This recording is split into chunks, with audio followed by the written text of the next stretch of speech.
안녕하세요. 중앙대학교 의학부 교수 오재학입니다. 오늘은 시뮬레이션 베이스드 리서치에 대해서 소개를 드리고자 합니다. 오늘 강의는 총론과 강론으로 나눠서 설명을 드릴 예정이고요.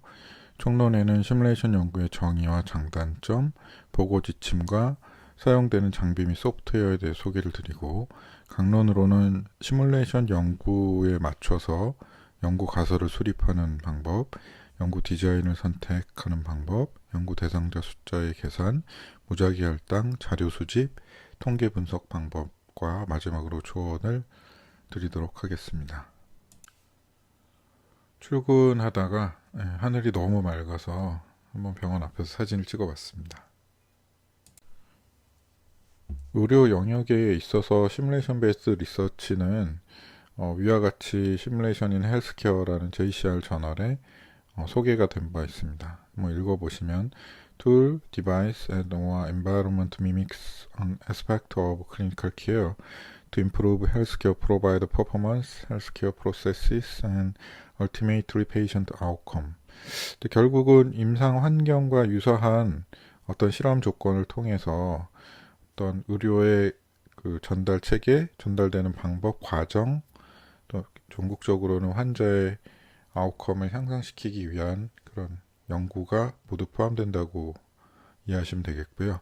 주로 시뮬레이션 베이스 리서치는 크게 두 가지 종류로 나뉘는데, 첫 번째는 이제 교육 방법론적인 연구, 그다음 두 번째는 말 그대로 시뮬레이션 자체를 어떤 실험적 테크닉으로 활용을 해서 어떤 가설을 검증하고자 하는 인베스티게이티브 메소돌로지로서 이용하는 이 두 가지 종류로 나뉘게 되고 있습니다.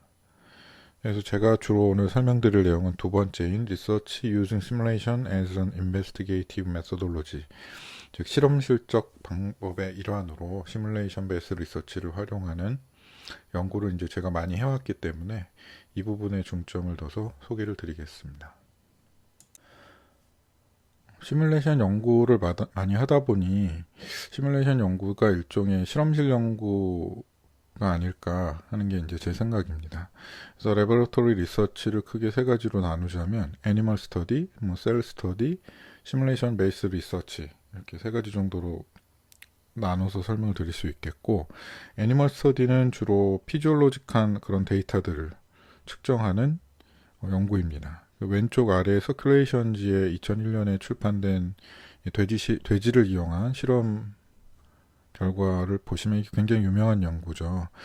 가슴 압박을 15번 시행했을 때 첫 번째 가슴 압박과 그 이후에 연속적으로 수행되는 가슴 압박에서 실제로 발생하는 프레저가 달라진다는 것을 이제 동물 실험을 통해서 입증을 했었고요. 가슴 압박이 멈추게 되면 프레저가 증가하다가 현저하게 베이스라인까지 떨어지는, 그래서 체스트 컴프레션 인터럽션이 되면은 굉장히 낮은 수준까지 프레저가 떨어지고, 연속된 가슴 압박 횟수가 늘어나면 프레저가 점차 증가된다는 것을 입증한 연구였습니다. 굉장히 유명한 연구고요.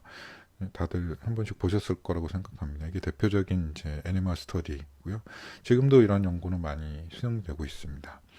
그다음 셀 스터디는 이제 메커니즘 스터디죠. 그래서 이제 우리 응급학 영역에서는 셀 스터디 하시는 분들이 많지는 않은데, 실제 세포 내에서 어떤 기전을 통해서 프로텍션이 되는지 또는 어떤 효과가 나타나는지, 그런 기전을 주로 연구하시는 기초의학 하시는 분들이 많이 하는 연구고요. 시뮬레이션 베이스드 리서치는 이 사이에 어디쯤 끼어 있는 영역이라고 생각하시면 됩니다. 주로 어떤 사람이 뭔가를 수행할 때 있어서 퍼포먼스를 볼 수 있다든지, 아니면 어떤 기계를 이용해서 미케니컬 스터디라고도 얘기하는데, 기계를 이용해서 주로 뭔가 파라미터들을 측정하기 때문에 이렇게 불리우고 있습니다. 그래서 오른쪽 그림은 제가 2017년에 공대 교수님들하고 같이 실험을 해서 플러스 원이라는 학술지에 실었던 논문의 피규어와 결과표인데요.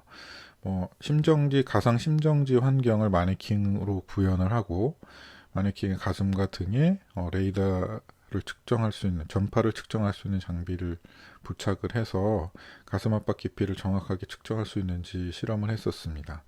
그래서 이 환자가 놓여 있는 상황, 딱딱한 바닥에 있는지 아니면은 어떤 푹신푹신한 매트리스 위에 있는지에 따라서 여러 측정 방식에 따른 가슴 압박 깊이 측정의 정확도가 달라질 수 있다는 거를 이와 같이 구현을 해서 실험실적으로 증명을 했던 바가 있습니다. 그래서 여기서 소개를 좀 드렸고요. 시뮬레이션 연구는 장점과 단점이 명확합니다. 가장 큰 장점은 윤리적인 자유라고 제가 기술을 했는데요. 특히 소생학 분야, 제가 주로 연구하는 분야가 그런데 우리가 뭐 예를 들어서 어떤 방법의 심폐소생술이 좋은지 평가를 하고자 할 때 연구 대상자들을 모집해서 심정지를 유도한다든가 하면 실제 심정지 환자들에게 검증되지 않은 이 방법으로 심폐소생술을 하는 게 과연 윤리적으로 허용이 될 것이냐? 당연히 불가능합니다. 그렇기 때문에 연구를 할 수가 없겠죠. 그래서 이런 부분은 시뮬레이션 연구를 할 수밖에 없는 부분이고요. 그런 데 있어서 자유롭게 연구를 할 수 있다는 것이 가장 큰 장점입니다. 두 번째는 사용되는 통계 분석 방법이 굉장히 간단하다는 것입니다. 시뮬레이션 연구의 아웃컴은 대부분 이제 평균 비교하는 방식으로 분석을 하기 때문에 굉장히 누구나 쉽게 이해하고 본인이 직접 통계 분석을 할 수 있다는 장점이 있습니다. 세 번째는 이 실험실을 세팅하는 데는 비용이 좀 많이 들겠지만 일단 한번 실험실이 세팅이 되면 후속 연구비가 그렇게 많이 들지 않습니다. 보통 들어가는 연구비가 뭐 연구진들 미팅할 때 들어가는 뭐 다과비 정도 또는 거기에 연구 대상자들에게 뭐 제공하는 교통비 또는 뭐 바우처 이 정도 수준밖에 안 들기 때문에 큰 비용 없이 진행을 할 수 있습니다. 그래서 외부 연구비가 없어도 실험실만 세팅이 돼 있으면 연구를 지속적으로 할 수 있다는 게 큰 장점입니다.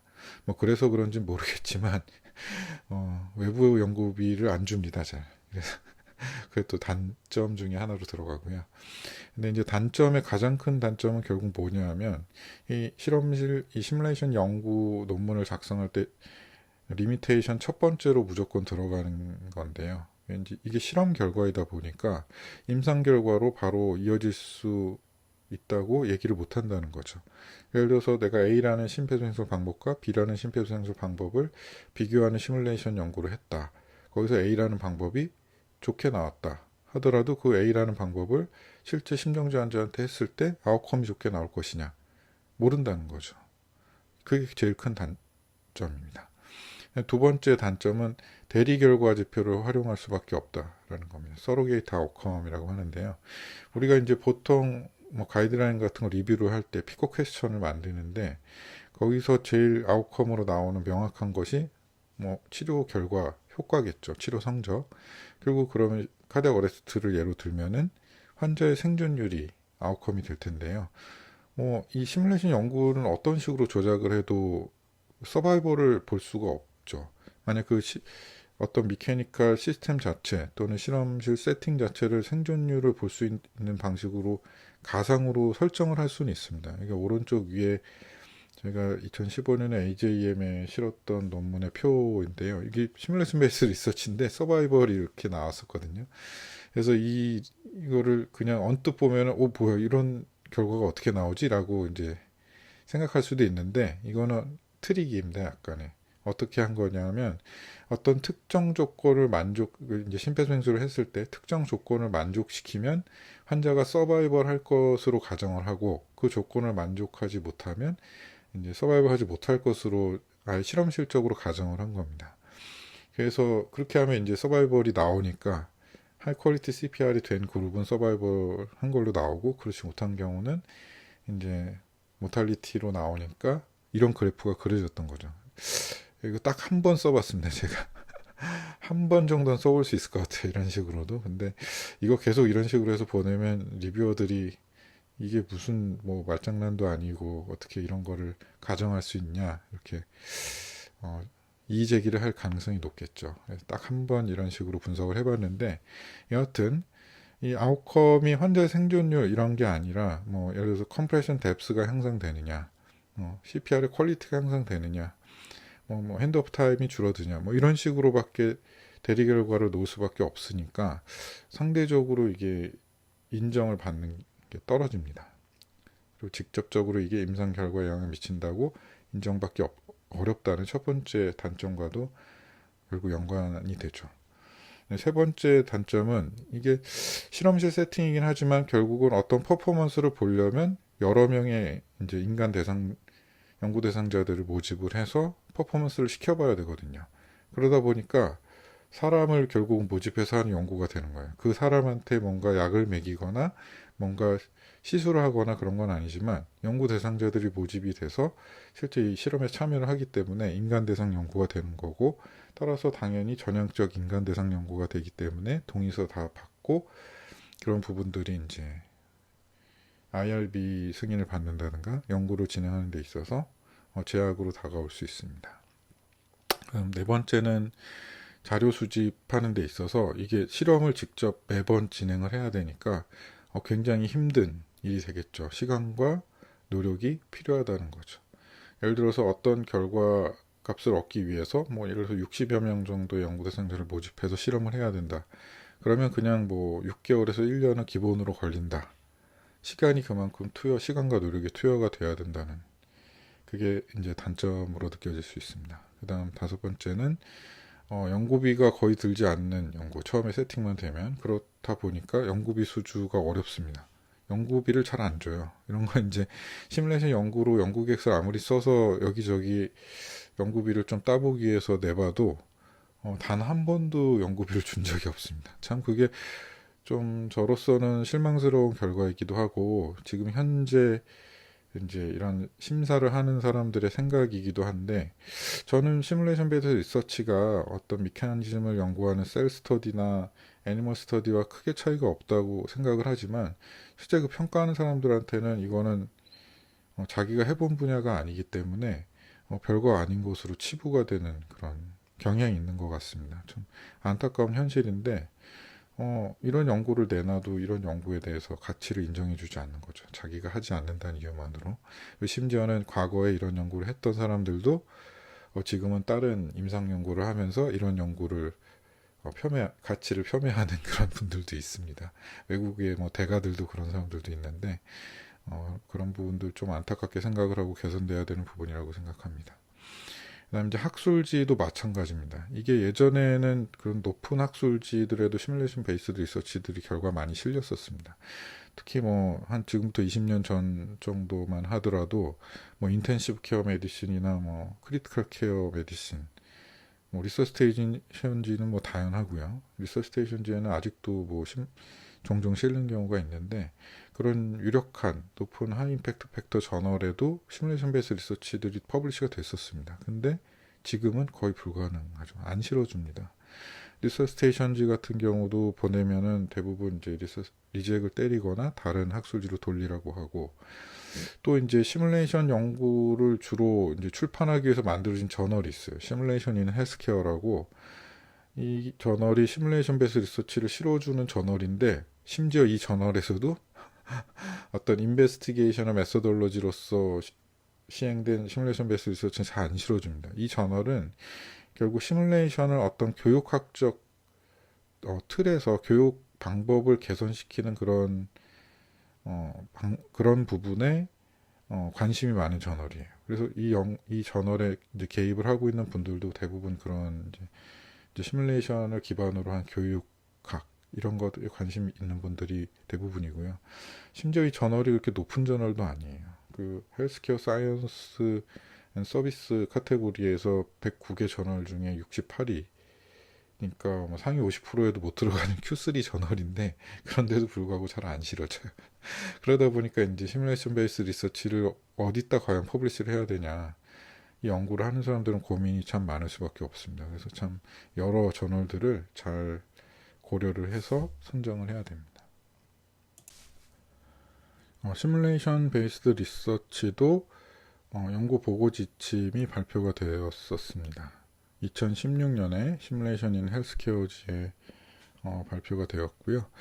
그때 이제 이 연구에 참여하신 분들이 전향적 연구의 보고 지침인 콘서트 양식과 스트로브 양식을 기준으로 해서 시뮬레이션 베이스 리서치가 수행된 경우 어떤 부분들을 더 추가적으로 기술해야 되는지를 제시를 했었습니다.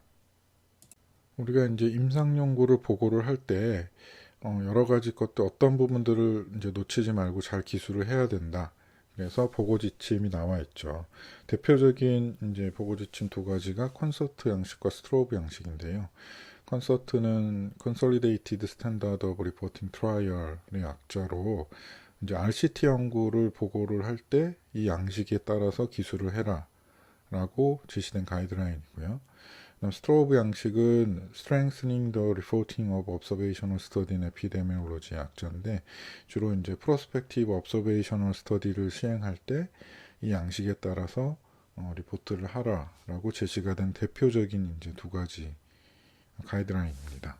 이퀘이터 네트워크에서 여러분들 다 잘 확인해 보신 바가 있을 것이고 주로 이제 BMJ 계통의 영국 저널에 논문을 투고하려고 하면 이 양식의 체크리스트를 반드시 제출을 해야지만 투고가 완료되는 특징이 있죠. 그래서 여러분들 다 한두 번씩 찾아보고 실제 여기에 맞춰서 논문을 써보신 적이 있을 것이라고 생각합니다.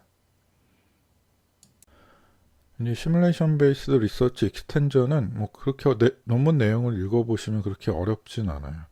이렇게 콘서트 양식이 쭉 넘버에 따라서 있으면 그 우측에 extensions for SBR 그래서 SBR에서는 이런 것들을 더 추가적으로 고려를 해서 기술을 해줘야 된다라고 표로 이제 큰 표 두 개가 나와 있습니다. 콘서트와 스트로브 양식에 대해서.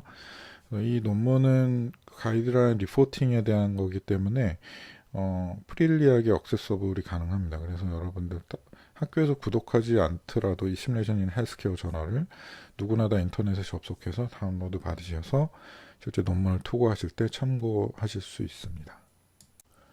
지금부터는 시뮬레이션 연구에 주로 사용된 장비를 소개를 드릴 텐데요. 사실 뭐 엄청나게 많은 장비들이 활용이 될 수 있겠죠. 그런데 이제 여기서 소개해 드리는 장비들은 이제 주로 제가 사용하는 장비들을 위주로 소개해 드리겠습니다. 예전에는 이런 어떤 가상 심정지 환자 모델이 없었습니다. 그래서 시뮬레이션 1990년대에서 2000년대 초반에 연구를 할 때는 굉장히 힘들었죠. 뭐 예를 들어서 심장 컴프레션을 할 때 뭐 가슴 압박 깊이를 어떤 측정을 매번 해가지고 퍼포먼스 리포팅 할 수 있는 시스템이 없었기 때문에 이제 지금은 레어달에서 이렇게 QCPR 디바이스를 성인, 소아, 영아 모델을 전부 다 만들어서 이렇게 교육용 장비로 판매를 하고 있기 때문에 간단하게 이용할 수 있지만 과거에는 그런 게 없다 보니까 뭐 예를 들어서 그냥 마네킹 안에다가 뭐 가슴에다 셀라인 백을 넣고 셀라인 백에다가 A라인 프레저 모니터를 건 다음에 컴프레션을 그 위에다가 하면서 A라인 모니터에 측정되는 프레저를 그 프레저 값을 모아서 측정 값으로 모아서 뭐 리포팅을 한다든지 뭐 그런 식의 연구가 많이 됐었습니다. 굉장히 어려웠겠죠. 그래서 근데 지금은 정말 쉽습니다. 이런 장비들이 다 나와 있고 레어달에서 다 이제 생산을 하고 있기 때문에 우리 병원에는 우리 의과대학에는 이 세 가지 장비를 다 구비를 하고 있습니다. 리서치 애니 QCPR, 리서치 주니어 QCPR, 리서치 베이비 QCPR. 거의 마네킹이 굉장히 고가거든요. 한 대 300만 원 정도씩 하는데 충분히 300만 원 뽑고도 남은 것 같습니다. 이게 학생들 교육할 때도 활용을 할 뿐더러 각각의 마네킹으로 논문들을 거의 10편 가까이씩 썼기 때문에 저는 충분히 만족을 하고 있는데 뭐 이 마네킹들이 지금도 작동 잘 하고 있으니까 지금도 이 마네킹들을 이용해서 연구를 하고 있습니다. 아까 그 전 슬라이드에 설명드린 그 QCPR 장비 내에 여러 가지 센서들이 설치가 되어 있고요. 이 마네킹하고 또 레어달에서 만든 심패드라는 터치패드입니다. 이 터치패드를 연결을 하면 무선으로 연결할 수도 있고 유선 USB 케이블로 연결할 수도 있는데 이렇게 연결을 하면 실제로 그 위에서 시행된 CPR에 대한 퍼포먼스가 다 이렇게 화면으로 확인할 수가 있고요. 그 다음에 실제 레코딩도 됩니다. 그 부분 잠시 후에 설명을 드리겠습니다.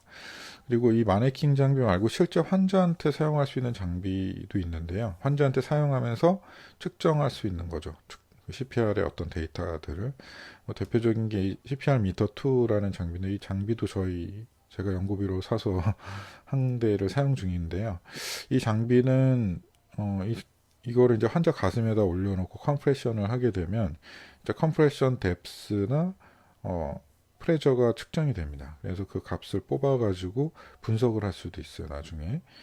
서울대에서도 이 장비 이용해서 실제로 CPR 데이터들을 모으고 있는 것으로 알고 있고요.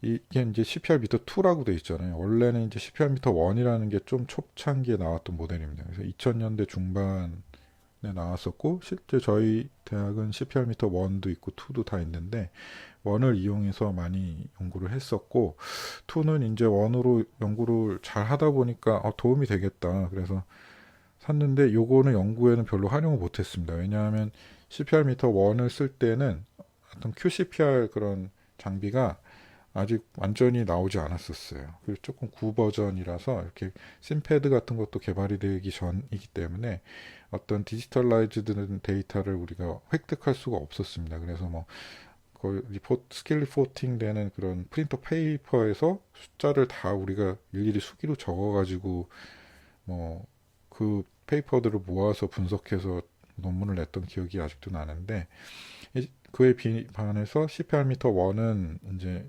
마이크로 SD 카드에다가 데이터를 디지털화된 데이터를 직접 측정을 하고 소프트웨어 상에서 다 각 컴프레션별로 데이터를 추출할 수 있었기 때문에 굉장히 유용하게 썼습니다. 한 2010년부터 15년 정도까지 유용하게 썼던 것 같아요. 근데 뭐 지금은 이제 더 좋은 장비들이 많이 나왔기 때문에 사용은 하진 않고 있습니다. 이제 레어달에서 나온 장비들 말고 저희 교실에서 추가로 이제 사용하고 있는 장비들이 이 바이오매트릭스에서 나온 이 영국 회사에서 나온 장비인데요. 주로 이제 프레저나 파워를 측정하는 장비들입니다. 이게 주로 재활학과에서 사용하는 장비들이고요. 저희 학교 같은 경우는 재활학과에서 이 장비들을 보유를 하고 있어서 실제로 연구에 데이터를 측정할 때 많은 도움을 받았었습니다. 위에 있는 게 이제 포스플레이트라는 장비인데요. 저거는 이제 제가 예전에 수직 한손 가슴압박법 연구를 할 때 저런 식으로 처음에 연구 미팅 할 때 자세를 잡아봤었습니다. 그래서 저런 식으로 가슴 압박을 하면서 실제로 압박 힘을 측정을 하는데 이 장비는 케이지 단위로 측정이 됩니다. 그래서 케이지 단위로 실제 측정을 해서 리포트를 했었고, 그 밑에 있는 핀치 스트렝스 메저먼트라는 이 장비는 사실은 핸드 그립 파워를 이제 잴 때 사용되는 센서입니다. 저렇게 어떤 특정하게 누르면은 거기서 동그랗게 생겨가지고요. 저거를 바닥에다가 놓고서 누를 수도 있고, 양쪽에 저렇게 손으로 잡아서 핀치메터식으로 사용할 수도 있는데, 이전에 저희가 이제 영아 심폐소생술 할 때 각 핑거의 파워, 그다음 핑거 조합의 파워 이런 것들을 측정해서 저널에 리포트했던 적이 있는데, 그때 저 장비를 이용해서 연구를 했었습니다. 그래서 이 장비들이 상당히 고가입니다. 그런데 이게 한 2천만 원에 3천만 원 넘어가는 시스템의 장비이기 때문에 저희가 연구비가 있으면 이걸 구매를 해가지고 그냥 단독으로 할 텐데, 저희가 연구비가 없어서 저 장비를 단독으로 구매하지 못했기 때문에 재활학과랑 지금 공동 연구를 하면서 같이 이제 측정을 하고 있습니다. 이제 이전에 슬라이드에서 나온 그런 장비들을 통해서 측정된 데이터들은 이제 별도의 특정 매칭된 소프트웨어를 통해서 이제 분석을 할 수 있습니다. 심패드에서 측정된 데이터를 분석하는 소프트웨어가 세션뷰어라는 소프트웨어가 레어달에서 나온 게 있는데요. 뭐 레어달 홈페이지에서 그냥 무료로 다운로드 받을 수 있습니다. 그래서 레어달 장비가 있는 분들은 이 소프트웨어 다운로드 받으셔서 그냥 이용하시면 됩니다. 요건 이제 실제로 저희가 실험을 해서 측정해서 저장했던 데이터 하나를 이제 불러와서 화면을 캡처한 건데요. 이런 세션뷰어에서 파일을 열면 이런 식으로 이제 데이터가 보여집니다. 그래서 전체적인 퍼포먼스, 그 다음에 체스트 컴프레션 프랙션, 그다음 에버리지 체스트 컴프레션 뎁스, 컴플리트 리코일의 레이쇼, 그다음에 정확한 가슴 압박 위치가 된 비율, 그다음에 평균 핸드 오프 타임, 그다음 컴프레션 레이트, 그다음 벤틸레이션 볼륨, 이런 것들이 전부 다 측정이 되죠. 그래서 이런 식으로 보여지는데, 여기 측정돼서 보여지는 값들은 꼭 기억하실 게 이 특정 시간 동안 진행된 평균 값을, 즉 에버리징 값을 보여주는 것입니다.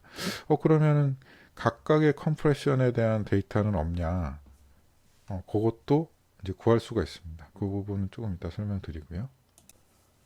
이제 어떤 식으로 각각의 컴프레션 데이터를 얻을 수 있냐 하면 이 세션 뷰어 심패드에 저장이 될 때, 자료가 저장될 때 저 SSX라는 세션 뷰어에서 열어서 확인할 수 있는 파일로 저장이 됩니다. 그러면 그 저장된 파일을 심패드와 노트북 또는 컴퓨터를 연결을 하면 그 심패드가 이제 외장 하드처럼 인식이 되는데요. 거기서 이제 로그라는 폴더를 들어가면 거기에 저장해 놓은 파일들이 쭉 뜹니다. 그럼 그거를 파일을 이제 PC로 복사를 한 다음에 복사를 한 뒤에 확장자 SSX를 zip 파일로 바꾸면 압축을 풀 수 있게 변환이 됩니다. 그러면 실제 그 zip 파일을 더블 클릭해 보면 그 중에서 이런 데이터를 얻을 수 있는 그 CPR 이벤트 파일이 나옵니다. 그럼 그 이벤트 파일을 엑셀 파일에서 이렇게 불러오면 이런 각각의 이벤트들의 데이터가 쭉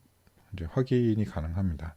여기서도 보면은 이제 에버리징 값이 쭉 나오고 있는데 여기서 이 위에 타입 2라고 체크되어 있는 요 드롭다운 메뉴 박스를 클릭을 한 다음에 본인이 이제 보고 싶은 데이터를 클릭을 하면 그 데이터를 각각의 컴프레션별로 또는 각각의 어떤 세션별로 확인하는 것이 가능합니다.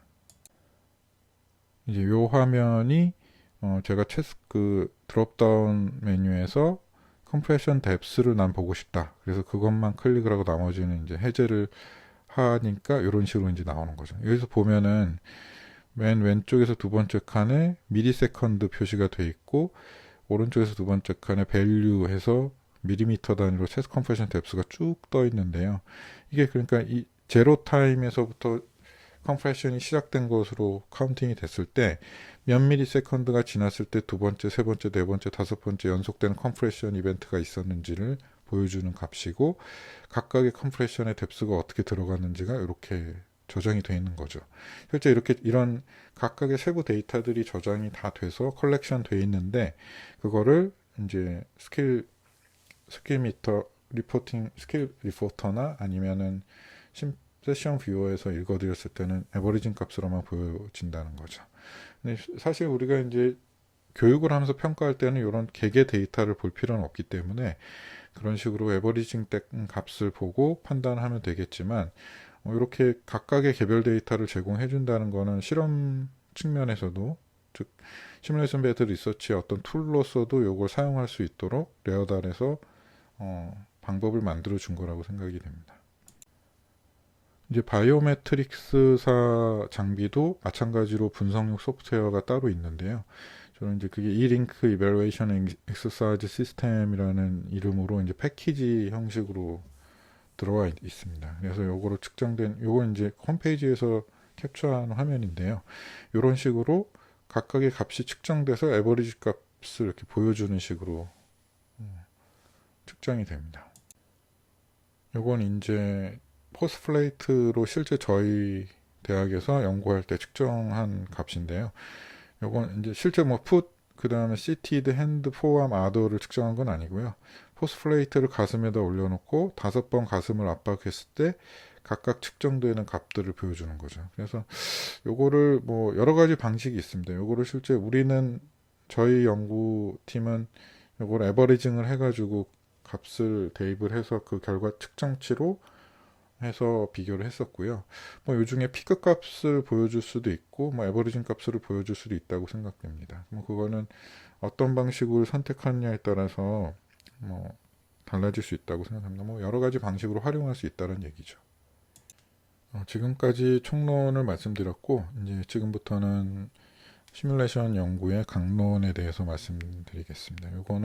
이 사진은 저희 대학의 그 입구에서 마찬가지로 날씨가 좋은 날, 하늘이 하도 파랗길래 한번 찍어봤습니다. 그래서 이렇게 찍으면 대학 본관이 보이고 뒤에 자연과학대, 그 다음에 저 맞은편에 보이는 게 법대, 그 다음 맨 뒤에 가장 최근에 지은 건물이 100주년 기념관이라고 창의공과대학이랑 경영대가 저기 들어가 있습니다. 의과대학은 이 각도에서는 나오지가 않네요.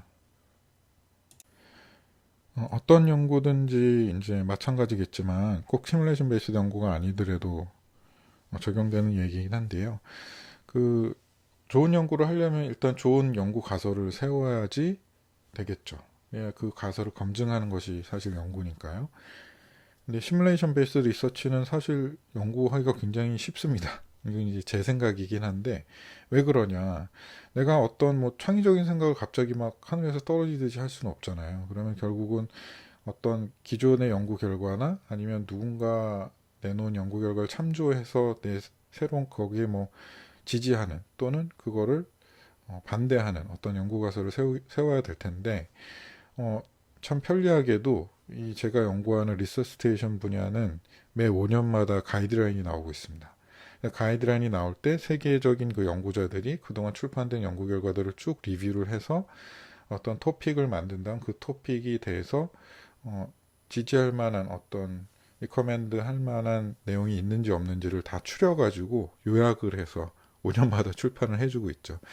그래서 이제 저는 굉장히 편해요. 이렇게 쭉 가이드라인 나오면 그거 읽어보고, 이 부분은 아직 검증이 안 돼 있네? 뭐, 가이드라인에도 그렇게 써 있어요. 이 부분은 에비던스가 없어서 더 연구를 해야 된다. 그럼 무슨 얘기냐? 에비던스가 없어서 더 연구해야 되는 거는 그냥 제가 가져다 연구를 하면 되는 거죠. 참 쉽습니다. 연구하기가 예전보다 쉬워진 가이드라인이 나와서. 근데 그 중에 제가 이제 포커스를 잡았던 거를 예시로 이제 들어서 설명을 좀 드릴 텐데요. 사실 처음 시작하는 분들한테 제일 좋은 방법은 모방이죠. 물론 남의 것을 똑같이 따라 하면은 그거는 잘못된 거겠지만 일단 똑같이 따라 하면서 배우게 되는 겁니다. 그래서 그렇게 하다 보면 이제 자기만의 것을 찾아가는 거기 때문에 남이 어떻게 했는지를 살펴보는 것도 사실 학습에 있어서 제일 중요한 첫 단계라고 생각하시면 돼요. 저는 어디에 포커스를 처음에 잡았었냐면 가슴 압박 깊이에 대한 가이드라인 지침 문구가 일치하지 않는 것을 조금 포커스를 잡았습니다. 2005년 가이드라인부터 이 표는 제가 2020년에 플러스 원이라는 저널에 어떤 시뮬레이션 베이스 스터디 리서치 연구 논문을 출판을 하면서 디스커션 파트에서 이렇게 가이드라인이 일치되지 않고 제각각이다라는 걸 보여주기 위해서 제가 표를 정리해서 보여줬던 건데요. 보면은 인터내셔널 리아ison 커미티 온 리서스테이션의 인터내셔널 컨센서스하고 ERC 가이드라인, AH 가이드라인이 조금씩 다 다릅니다. 진짜 황당하죠. 이렇게 뭐 CPR의 가이드라인이 다 다르다는 얘기 무슨 얘기냐면 이게 정확한 게 뭔지 모른다는 얘기예요. 이런 것들은 허점이 많고 허점이 많다는 얘기는 연구를 더 해볼 필요가 있다라는 점입니다. 그래서 이런데 이제 조금 포커스를 맞추셔야 되고요. 여기 이제 KCPR 가이드라인도 넣을 수는 있겠는데 그때는 뭐 넣진 않았습니다. 좀 KCPR 가이드라인이 사실 뭐 ERC 가이드라인처럼 어떤 확고한 주장을 가지고 나오면 좋을 것 같았는데 그때는 여기엔 추가를 하진 않았고 다음에 저널에서는 비교를 같이 하긴 했었는데 이때는 넣진 않았었습니다. 그래서 특히 이제 인펀트하고 체일드런의 CPR 가이드라인이 조금 이게 애매하다. 특히 이제 이 부분에 보시면 아시겠지만 at one third of 체스트 에피다이아메터 3분의 1을 초과하는 at 게 있고 또 하나는 그냥 approximately라는 거를 같이 쓰고 있거든요. 사실 approximately와 at는 완전 다른 개념이죠. at는 그거보다 더 세게 눌러야 된다는 건데 approximately는 어느 정도 누르면 된다라는 거니까 완전 뉘앙스가 틀립니다. 실제 이게 어떤 결과를 초래할지도 잘 모르면서 이렇게 가이드라인에서 리커멘드를 같이 동시에 하고 있었던 거죠. 이 가이드라인의 문구가 너무 이상하다는 거를 사실 제일 먼저 알아차린 그룹이 영국 그룹입니다. 제일 먼저 알아차리니까 제일 좋은 데다 실었어요. 리서스테이션지 2018년에 시뮬레이션 베이스드 리서치가 실렸는데요. 사실 리서스테이션지 예전에 2010년 전까지 그 정도까지만 하더라도 시뮬레이션 베이스 리서치를 매 이슈마다 한 편 정도씩 실을 정도로 굉장히 많이 퍼블리시를 해줬었습니다. 근데 이제 2010년에서 15년 정도 지나가면서부터는 거의 이제 다리잭을 때리고 안 실어주기 시작했어요. 주로 이제 그때 당시부터는 어떤 라지 스케일의 피카스 스터디나 아니면은 휴먼 스터디 데이터들이 많이 쏟아져 나왔기 때문에 그렇기도 하고 이제 이 리서스테이션의 시뮬레이션 인 에듀케이션 섹션 에디터가 조금 많이 리젝을 했습니다. 이게 아무래도 동양 쪽에서 많이 그런 연구들을 시도를 해서 이제 저렴한 연구비로 할 수 있으니까 동양 쪽에서 많이 했죠. 해서 보냈기 때문에 그런지 모르겠지만 여하튼 그러던 찰나에 그럼에도 불구하고 영국에서 시뮬레이션 베이스드 리서치를 하나 실었어요. 근데 영국 거라서 조금 의심이 가긴 했죠. 그 섹션 에디터도 영국 사람이기 때문에 이거 지들 것만 실어주는 거 아니냐 이런 오해가 초래되기도 했지만 연구 내용을 보면 정말 좀 아이디어를 잘 내긴 했습니다. 그리고 이런 부분의 문제점을 최초로 보고를 한 연구이기도 했는데요.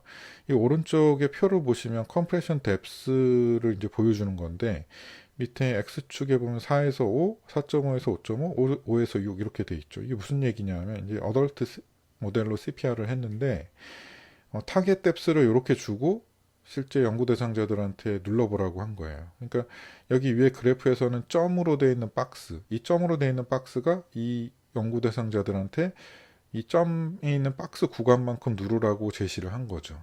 근데 연구 결과들을 보면은 하나가 세 구간 모두 다 실제 누르라고 한 구간에 미치지 못했어요. 실제 측정값은. 그런데 또 희한한 게 각각의 측정값은 또 통계적으로 차이가 있어요. 무슨 얘기냐? 아, CPR을 하는 구조자들한테 이렇게 1cm, 0.5cm 정도에서 1cm 정도의 차이가 나는 값으로 눌러보라고 얘기를 해도 실제로 차이가 나게 누른다는 거죠. 그게 첫 번째 의미 중에 하나고, 두 번째 또 중요한 의미는 이게 사실 더 큰 의미일 수도 있는데 그건 뭐냐면 4에서 5를 누르라고 하면 4를 누르지 못한다는 거예요. 4.5에서 5.5를 누르라고 하면 4.5를 누르지 못한다는 거예요. 5에서 6을 누르라고 하면 5를 누르지 못한다는 거죠. 평균값 자체가. 이게 굉장히 중요한 부분이거든요. 이 가이드라인에서 이때까지만, 이게 2018년이니까 그렇게 오래되진 않았죠. 이 논문이 실릴 때까지만 하더라도 가이드라인에서는 어프록시메이틀리와 앤리스트를 같이 혼용해서 쓰고 있었거든요. 무슨 얘기냐? 이게 다를 것 같다라는 거죠. 이게 이제 물론 이 사람들은 이렇게 구간으로 연구를 해서 제시했지만, 그래서 이 논문이 딱 퍼블리시 억셉트가 돼서 딱 아티클 인포에서 뜨자마자 딱 보고 바로 연구를 디자인을 해서 시작했어요. 뭘 했냐? 이건 이제 어덜트 그룹으로 연구를 했잖아요. 그래서 근데 얘네들이 요 논문을 해놓고 후속 연구를 하고 있었어요. 이제 성인 마네킹으로 이제 푸시 하드, 그다음 앤리스트 5cm, 그 다음에 어프록시메이트 5cm 차이가 있는지를 비교한 연구를 이미 하고 있었어요. 그래서 사실은 이때 이제 ERC의 앱스트랙트를 냈었거든요. 이 비슷한 그룹에서. 그래서 성인은 늦었구나. 성인 연구는 이미 얘네들이 하고 있으니까 내가 지금부터 IRB를 바꾸고 데이터 1년 동안 모아서 하기에는 시간이 너무 촉박하다. 그래서 저는 성인 연구는 그냥 과감하게 포기하고 바로 소화하고 이제 인펀트 모델을 디자인을 해서 인펀트부터 시작을 했고요. 그때 제가 어떻게 가설을 세웠었냐면 왼쪽에 이제 나온 게 그때 제가 세웠던 가설입니다. We hypothesize that the chest compression depths achieved following the CCD target of approximately 4 cm might be lower than CCD achieved following the CCD target at least one-third the anterior posterior diameter of the chest. 즉 무슨 얘기냐? 엔리스트라고 이제 얘기하는 것보다 approximately 4cm라고 얘기하는 게 훨씬 뎁스가 떨어질 거다. 라고 가설을 세운 거죠. 뭐 누구라도 이 오른쪽 연구 결과를 봤으면 사실상 예측할 수 있는 결과긴 했죠. 그래서 실험을 해봤죠. 그래서 연구를 해봤더니 뭐 너무 예상했던 것과 같이 인펀트 CPR 이제 먼저 연구를 했고요. 이제 왼쪽 그래프는 투핑거 체스 컴pression 뎁스 테크닉으로 한 거고, 오른쪽 그래프는 투썸 인서클링 핸드 테크닉으로 인펀트 CPR을 한 건데, 두 실험 모두 다 approximately 4cm 누르라고 한 그룹보다 at least one third of the anterior posterior diameter of the chest 누르라고 한 그룹이 월등하게 컴pression 뎁스가 깊었고요. 심지어 이제 가이드라인에서 리커멘드하는 approximately 4cm로 누르라고 한 그룹은 둘 다 4cm가 안 돼요. 메디안 밸류가 그거보다 훨씬 낮죠. 낮게 나왔으니까. 그래서 결국은 이제 가이드라인도 사실은 바뀌어야 되는 겁니다. approximately 4cm 더 빠져야 되는 거예요. 근데 이 연구 결과를 제가 플러스 원에 2020년에 실었거든요. 근데 만약 1년이냐 2년 전쯤에 실었으면 2020년 가이드라인에도 반영이 될 수 있었을 것 같은데, 안타깝게도 AHA 가이드라인하고 KCPR 가이드라인은 반영이 안 됐어요. 그래서 AHA 가이드라인과 KCPR 가이드라인, 코리안 가이드라인은 아직도 이 두 개를 병기해서 approximately 4cm or at least 1/3 of the anterior post diameter of the chest 두 가지를 다 동시에 이렇게 퍼포먼스가 다르게 나타날 수 있음에도 불구하고 리커멘드를 하고 있습니다. 근데 희한하게도 ERC 가이드라인은 이거를 반영을 했어요. 그래서 ERC 가이드라인은 이 approximately 4cm가 아예 빠졌죠. ERC 가이드라인은 소아하고 영아 CPR에서 compression depth 타겟이 그냥 통일됐습니다. at least 1/3 of the anterior post diameter of the chest로. 근데 이제 ERC 가이드라인 물론 2020년에 나오진 않았고요.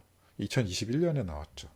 근데 뭐 그래서 그럴 수도 있겠지만 뭐 상대적으로 제가 생각하는 이유는 ERC는 조금 그런 전문가 의견을 조금 더 흔쾌히 받아들입니다. 가이드라인 내용을 나온 것들을 쭉 리뷰를 해보면 AHA나 KACPR은 조금 어떤 휴먼 에비던스, 좀 에비던스 베이스 매신에 좀 더 엄격하게 잣대를 들이밀고 ERC 가이드라인은 이런 SBR의 연구 결과라든가 아니면 전문가 의견을 상대적으로 더 잘 받아들이죠. 그래서 그런 차이가 있지 않았을까.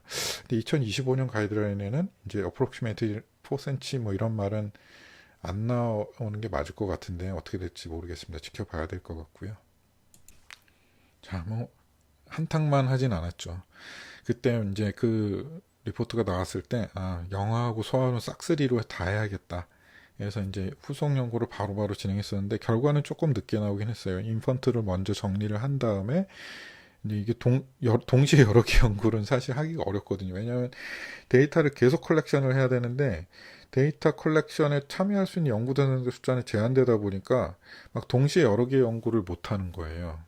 그래서 뭐 저희 의과대학 저희 병원에 뭐 인턴 레지던트 또는 뭐 의과대 학생들이 막 수백 명 되면은 막 동시에 10개씩 막 연구도 하고 그럴 수 있을 텐데 숫자가 그렇게 많지 않아서 동시에 한두 개 정도밖에 연구를 못 합니다. 그래서 어쩔 수 없이 요거는 이제 똑같은 연구예요. 똑같은 연구인데 체일드런 아까 그 QCPR 소아 모델이 있었죠. 주니어 모델을 이용해서 아까 앞선 실험은 QCPR 인펀트 모델을 이용해서 한 거고 요거는 주니어 모델을 이용해서 똑같아요. 그냥 5cm at least 1/3 이 두 개를 비교한 거예요. 왼쪽은 다만 이 왼쪽 그래프는 원-핸디드 체스트 컴프레션 테크닉을 한 거고 오른쪽 그래프는 투-핸디드 체스트 컴프레션 테크닉을 한 거죠. 소아 모델에다가 뭐 둘 다 똑같이 유의하게 at least 1/3가 현저히 좋고요. 그 다음에 5cm 누르라고 그런 거는 메디안 밸류가 5cm 겨우 간당간당하게 도달하거나 넘은 정도. 이게 뭐 유의하게 차이가 난다는 거. 마찬가지로 approximately 5cm 없어져야 된다는 거예요. 그래서 이 내용도 2025년에는 부디 꼭 반영이 됐으면 좋겠습니다. 이제 앞서서는 이제 가이드라인을 살펴보면서 본인의 연구 가설을 세워서 연구를 하는 방식이었다고 치면 지금부터는 이제 어떤 특정 연구 결과를 바탕으로 새로운 이제 연구를 해보는 연구 가설을 세울 수 있다라는 것을 소개를 시켜드릴 텐데요. 이 그래프도 굉장히 유명한 연구 결과죠. 이거 제가 한 게 아니고요.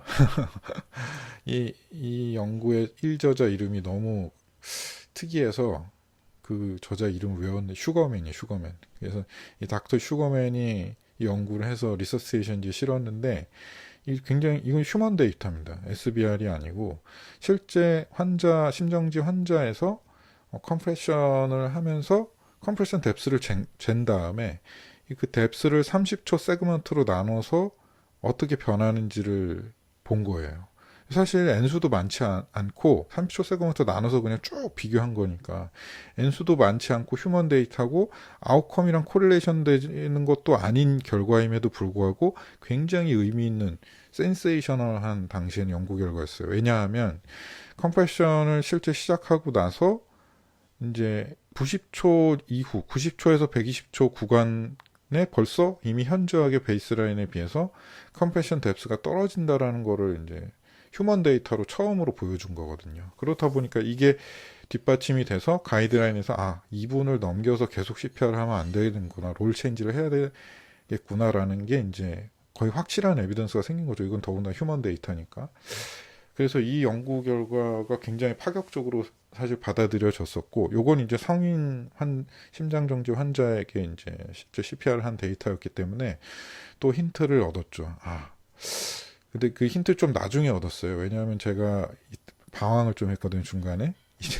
2007년, 8년 펠로우로 하고, 2009년에 카이스트 갔다가 자퇴하고 막 그 인제대 해운대 백병원 갔다가 서울로 다시 올라오고 그러면서 아직 대학으로 유턴하기 전입니다. 그래서 이 연구 결과는 굉장히 이 연구 결과를 좀 나중에 이제 확인한 거예요. 그래서 나중에 이제 2014년에 다시 대학으로 돌아온 다음에 이거 굉장히 충격적인 연구 결과네. 한 4, 5년 지나서 이제 본 거죠. 그래서 이거 연구해야 된다. 그래서 뭘 할까? 소아로 무조건 돌리자. 소아는 이런 데이터가 없다. 소아를 SBR로 한번 이거를 해보자. 라는 생각을 하고 대학에 돌아오자마자 이거를 이제 열심히 연구를 해봤습니다. 네, 뭐 당연히 이제 가설은 너무 뻔하죠. 성인에서 심폐소생술 하는데 저렇게 막 90초 만에 컴프레션 뎁스가 떨어지는 걸 봤으니까 저는 보고 싶은 건 딱 하나죠. 소아에서도 그렇게 떨어질 거다. 얼마나 빨리 떨어질 거냐의 문제일 뿐이지 떨어질 거다. 근데 생각해보니까 소아는 컴프레션 테크닉이 두 가지가 있잖아요.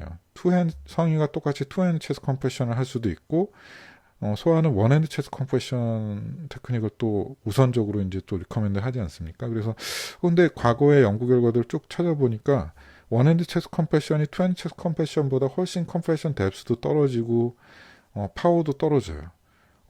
그러니까 생각해보니까 원핸드로 하면은 훨씬 더 빨리 떨어지지 않을까. 자, 그런 가설을 세울 수가 있었겠죠. 누구나 다. 그래서 저는 그냥 다만 먼저 했을 뿐이에요. 그냥 누구나 다 그런 가설을 세울 수 있을 것이고 결과도 예측이 충분히 되는 건데 해보니까 이제 원핸드 체스트 컴프레션 테크닉 이거는 이제 이때 당시에는 그 QCPR 주니어 모델이 아직 생산이 되지 않고 도입이 되지 않았을 때예요. 그래서 요거는 어떻게 했었냐면 소아 마네킹에다가 그 CPR 미터 디바이스를 올려놓고 악셀레로미터 디바이스 기반으로 이제 데이터를 측정을 했었고, 다만 이제 악셀레로미터 디바이스들이 문제가 매트리스 위에서 컴프레션을 하면 매트리스 컴프레션 뎁스까지 가산이 되니까 그거를 다 이제 매트리스를 없앤 가상 심정지 테이블을 만들어서 그 위에서 이제 데이터 컬렉션을 했었습니다. 이때 당시에는 그래서 그런 거 하면서 심폐소생술 전용 테이블도 특허도 내고 별의별 짓 다 했었는데 그거는 그 특허는 사실 진행이 되진 않았고 연구만 신나게 했던 것 같아요. 여하튼 해보니까 원핸드 체스트 컴프레션은 그냥 30초 단위로 분석을 해봤거든요. 거기 그 선행 연구에서도 30초 단위로 분석했으니까 그냥 이거 만약 10초 단위로 분석해도 떨어졌을 것 같아요. 제 생각에는. 30초 단위로 이렇게 나눠서 해보니까 현저하게 바로 떨어지기 시작해요. 계속 떨어져요. 그냥 30초 지날 때마다. 그래서 이 결과를 이제 퍼블리시를 했고, 자, 그럼 이런 결과를 퍼블리시를 하잖아요. 그러면 한번 나 해먹었으니까 일단 땡큐 그리고 끝나는 게 아니라 사실 연구를 하면은 그냥 끊임없이 그 다음 후속 연구를 할 수 있거든요. 왜냐하면 누가 연구를 하더라도 완벽한 결과가 나오지 않아요. 내가 연구를 A라는 결과가 나올 것으로 예상하고 연구를 했는데 A라는 결과가 나올 수도 있고 완전 생각하지 못했던 B라는 결과가 또 나올 수도 있거든요. 그게 또 새로운 연구의 실마리가 되는 거죠. 그래서 이렇게 예상보다 훨씬 더 빠르게 감소가 되더라. 그러면 이걸 어떻게 해야 될까? 이걸 조금 극복하는 뭔가 방법을 찾아야 되지 않을까? 그런 이제 생각을 또 했습니다. 거의 동시에 했어요. 이건 이제 이런 결과가 나오는 걸 처음에 보고 굉장히 놀랐었기 때문에. 그래서 이 연구는 거의 비슷한 시기에 퍼블리시가 되긴 했죠. 근데 거의 연구 초반에 이 중간 분석을 하면서 너무 충격적인 연구 결과를 얻었기 때문에 그냥 바로 연구 IRB를 받아가지고 동시에 시행했었어요. 이건 뭐냐면 밑에 쭉 바 그래프가 그냥 원핸드 체스트 컴프레션 테크닉을 2분 동안 시행한 거고요. 위에 그 조금 흐린 그래프는 뭐냐면 사람이 손이 두 개니까 원핸드 체스트 컴프레션을 한 사이클은 오른손으로 하고 한 사이클은 왼손으로 할 수 있겠다. 그런 아이디어를 냈었죠. 그래가지고 그때 이제 한 사이클별로 한 건 아니고 이거는 컨티뉴어스 체스트 컴프레션을 시키면서 30초 단위로 팔을 바꿔봤던 거예요. 그랬더니 그래프가 이렇게 나온 거예요. 이 그래프도 또 의미가 있었어요, 사실은. 그때 당시 생각했을 때, 아, 근데 현저하게 떨어지지는 않고, 여하튼 바꿔보니까 그냥 한 손으로 내리 2분 동안 하는 것보다는 훨씬 깊은 압박 깊이를 유지를 할 수 있더라. 근데 특이한 게, 처음에 30초, 뭐 한 손으로 한 30초 하고, 뭐 이제 랜더미제이션에서 오른손으로 시작한 사람도 있고, 왼손으로 시작한 사람도 있는데, 한 손으로 30초 하고, 그 다음 30초 했을 때는 많이 안 떨어져요. 그런데, 그 다음 30초 되니까 쭉 떨어지죠. 계단 떨어지듯이. 그리고 그 마지막에 또 3초는 그렇게 많이 안 떨어져요. 무슨 얘기냐. 이게 무슨 사람 팔이 무슨 배터리가 들어있는 것도 아니고, 한 번 30초씩 하고 나니까 더 확 떨어지는 거예요. 신기했죠. 이때 당시에는. 그래서 여하튼 이런 결과가 얻어져서, 아, 그래도 뭐 이렇게 떨어지는 거는 어떻게 막을 수가 없었지만, 여하튼 더 깊은 압박 깊이는 유지할 수가 있다. 이렇게 손을 바꿔가면서 해보면. 근데 물론 문제도 있어요. 이렇게 손을 바꾸는 과정에서 핸드 오프 타임이 1초 정도씩 발생을 하더라고요. 또 그리고 압박하는 위치가 조금씩 변경이 되고, 이제 그런 문제는 부수적인 문제가 리미테이션으로 발생하긴 했지만, 여하튼 그런 테크닉도 실제로 시뮬레이션 베이스 리서치로 이렇게 증명을 해서 퍼블리시를 했었습니다. 이게 전부 다 그 연구의 후속 연구예요. 아까 그 앞선 세팅 두 개는 이제 인 허스피탈 세팅으로 가상 심폐소생술 전용 테이블을 만들어 놓고 그 위에서 이제 옆에서 이제 컴프레션을 한 거고, 요거는 뭐냐면 그냥 아웃 오브 스타 카디악 어레스트 세팅이에요. 모델을 바닥에다가 이제 놓고 그 위에서 또 해볼 필요가 있겠죠. 세팅을 조금 바꿨어요. 여기 보면 여긴 베이스라인 테스트, 테스트 1, 테스트 2 이렇게 나오는데, 베이스라인 테스트는 이제 한 손은 원핸드로 컴프레션을 쭉 계속 하는 거고요. 30대 2로 쭉 하는 거고, 테스트 1은 뭐냐면 한 손으로 하다가 아, 이거 도저히 이거 한 손으로 압박으로는 컴프레션 퀄리티가 유지가 안 된다 라고 본인이 스스로 판단되는 시점에 본인이 알아서 투핸드 체스트 컴프레션으로 바꾸라고 프로토콜 한 거고, 이 테스트 2는 뭐냐면 사이클별로 손을 바꿔가면서 한 거예요. 30대의 첫 번째 사이클은 예를 들어서 오른손으로 시작했으면 다음 사이클은 왼손으로 하고 그 다음 오른손, 왼손 번갈아 가면서. 이때도 되게 재밌는 결과가 나왔었는데, 베이스라인에 비해서 테스트 1, 테스트 2 다 더 5분 동안 했었어요. 이때는 5분 동안 30대 1로 쭉 했는데 컴프레션 뎁스가 더 유의하게 깊게 유지가 되더라. P값을 보면 전부 다 0.001 미만이죠. 근데 또 희한한 게 테스트 1하고 테스트 2는 비교해봤더니 차이가 없었어요. 여기 이제 지면 관계상 베이스라인하고 비교한 것들만 보여드렸는데요. 그래서 요거를 이제 어떤 식으로 포장을 했냐 하면, 우리가 병원 밖의 심정지 환경에서 평평한 바닥에 소화를 눕혀놓고 원핸드 체스트 컴프레션을 CPR을 할 때 그냥 한 손으로 쭉 계속 CPR 하는 것보다는 얼터네이팅 CPR 사이클별로 손을 컴프레션 하는 암을 바꾸든가, 아니면 한 손으로 하다가 정 안 될 것 같으면 두 손으로 바꾸면 더 하이 퀄리티 CPR을 할 수 있다. CPR 뎁스를 더 깊게 유지할 수 있다라는 결론을 어떤 새로운 스트라테지로 이제 제시를 했었습니다. 이때 이제 특이한 거는 원핸드로 하다가 투핸드로 바꾼 시점이 평균 값이 보통 2분 조금 넘어가는 130초 정도에서 바꿨었어요. 근데 여하튼 값은 얼터네이팅 핸드 한 거하고 거의 유사하게 나왔었던 연구였습니다. 이것도 마찬가지 유로피언 저널 오브 이머전시 메디신 2017년에 퍼블리시를 했었고요. 여기에서 끝나지 않았어요. 정말 엄청나게 우려먹었죠. 어떻게 보면은. 이제 그 다음에 뭘 생각했냐면, 이게 뭔가 이게 막 손을 바꾼다든가 그런 것만으로는 한계가 있더라. 그럼 어떻게 할까? 컴프레션 이제 가이드라인을 조금 더 이제 그때 다시 읽어보니까 이게 원핸드 체스트 컴프레션에 대한 어떤 스탠더드한 자세가 없어요. 어떤 가이드라인에서도 원핸드 체스트 컴프레션을 어떤 자세로 해야 된다라는 게 없어요. 그다음 CPR 교육 지침이나 뭐 AHA, KCPR 어떤 교육 심폐소생술 교육 코스에서도 원핸드 체스트 컴프레션을 어떻게 하라라고 얘기가 디스크립션 된 게 없고, 다만 이제 그림은 있었죠. 그래서 이 그림에서 보면 이게 제가 찍은 건데 논문에 투고할 때는 사실 그냥 보내도 상관없었을 것 같은데 그때는 뭐 이게 초상권을 침해한다고 생각해서 그런지 모르겠는데 약간 이렇게 포토샵으로 처리를 해서 보냈었습니다.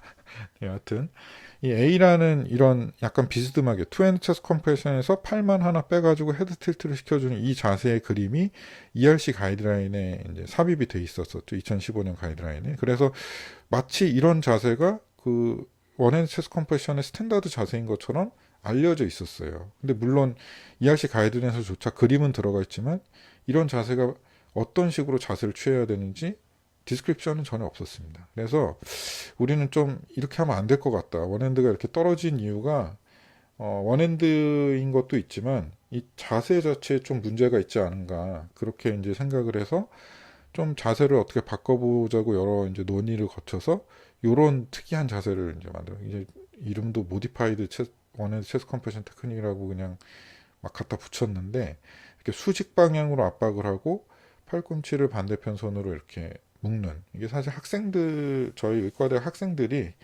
실습을 돌다가 아이디어를 냈던 거거든요. 그래서 그때 실습에 아이디어 냈던 학생 한 명이 또 공교롭게도 소아과를 했는데 소아과 레지던트 때 이제 이 연구에 같이 참여해가지고 연구를 했었어요. 그래서 이렇게 해봤죠. 마찬가지로 뭐 이런 방법을 환자한테 해볼 수는 없으니까 시뮬레이션 베이스드 리서치를 할 수밖에 없었고 해보니까 뭐 너무 예상하던 결과 그대로 그냥 컨벤셔널하게 한 것보다 모디파이드 원핸드 체스트 컴프레션 테크닉 즉 팔꿈치를 수직으로 펴고 고정을 하고 누르는 방법이 월등하게 컴프레션 뎁스가 더 좋게 유지되는 것을 확인했어요. 근데 마찬가지로 이렇게 하더라도 30초 지날 때마다 이렇게 떨어지는 건 어쩔 수 없더라고요.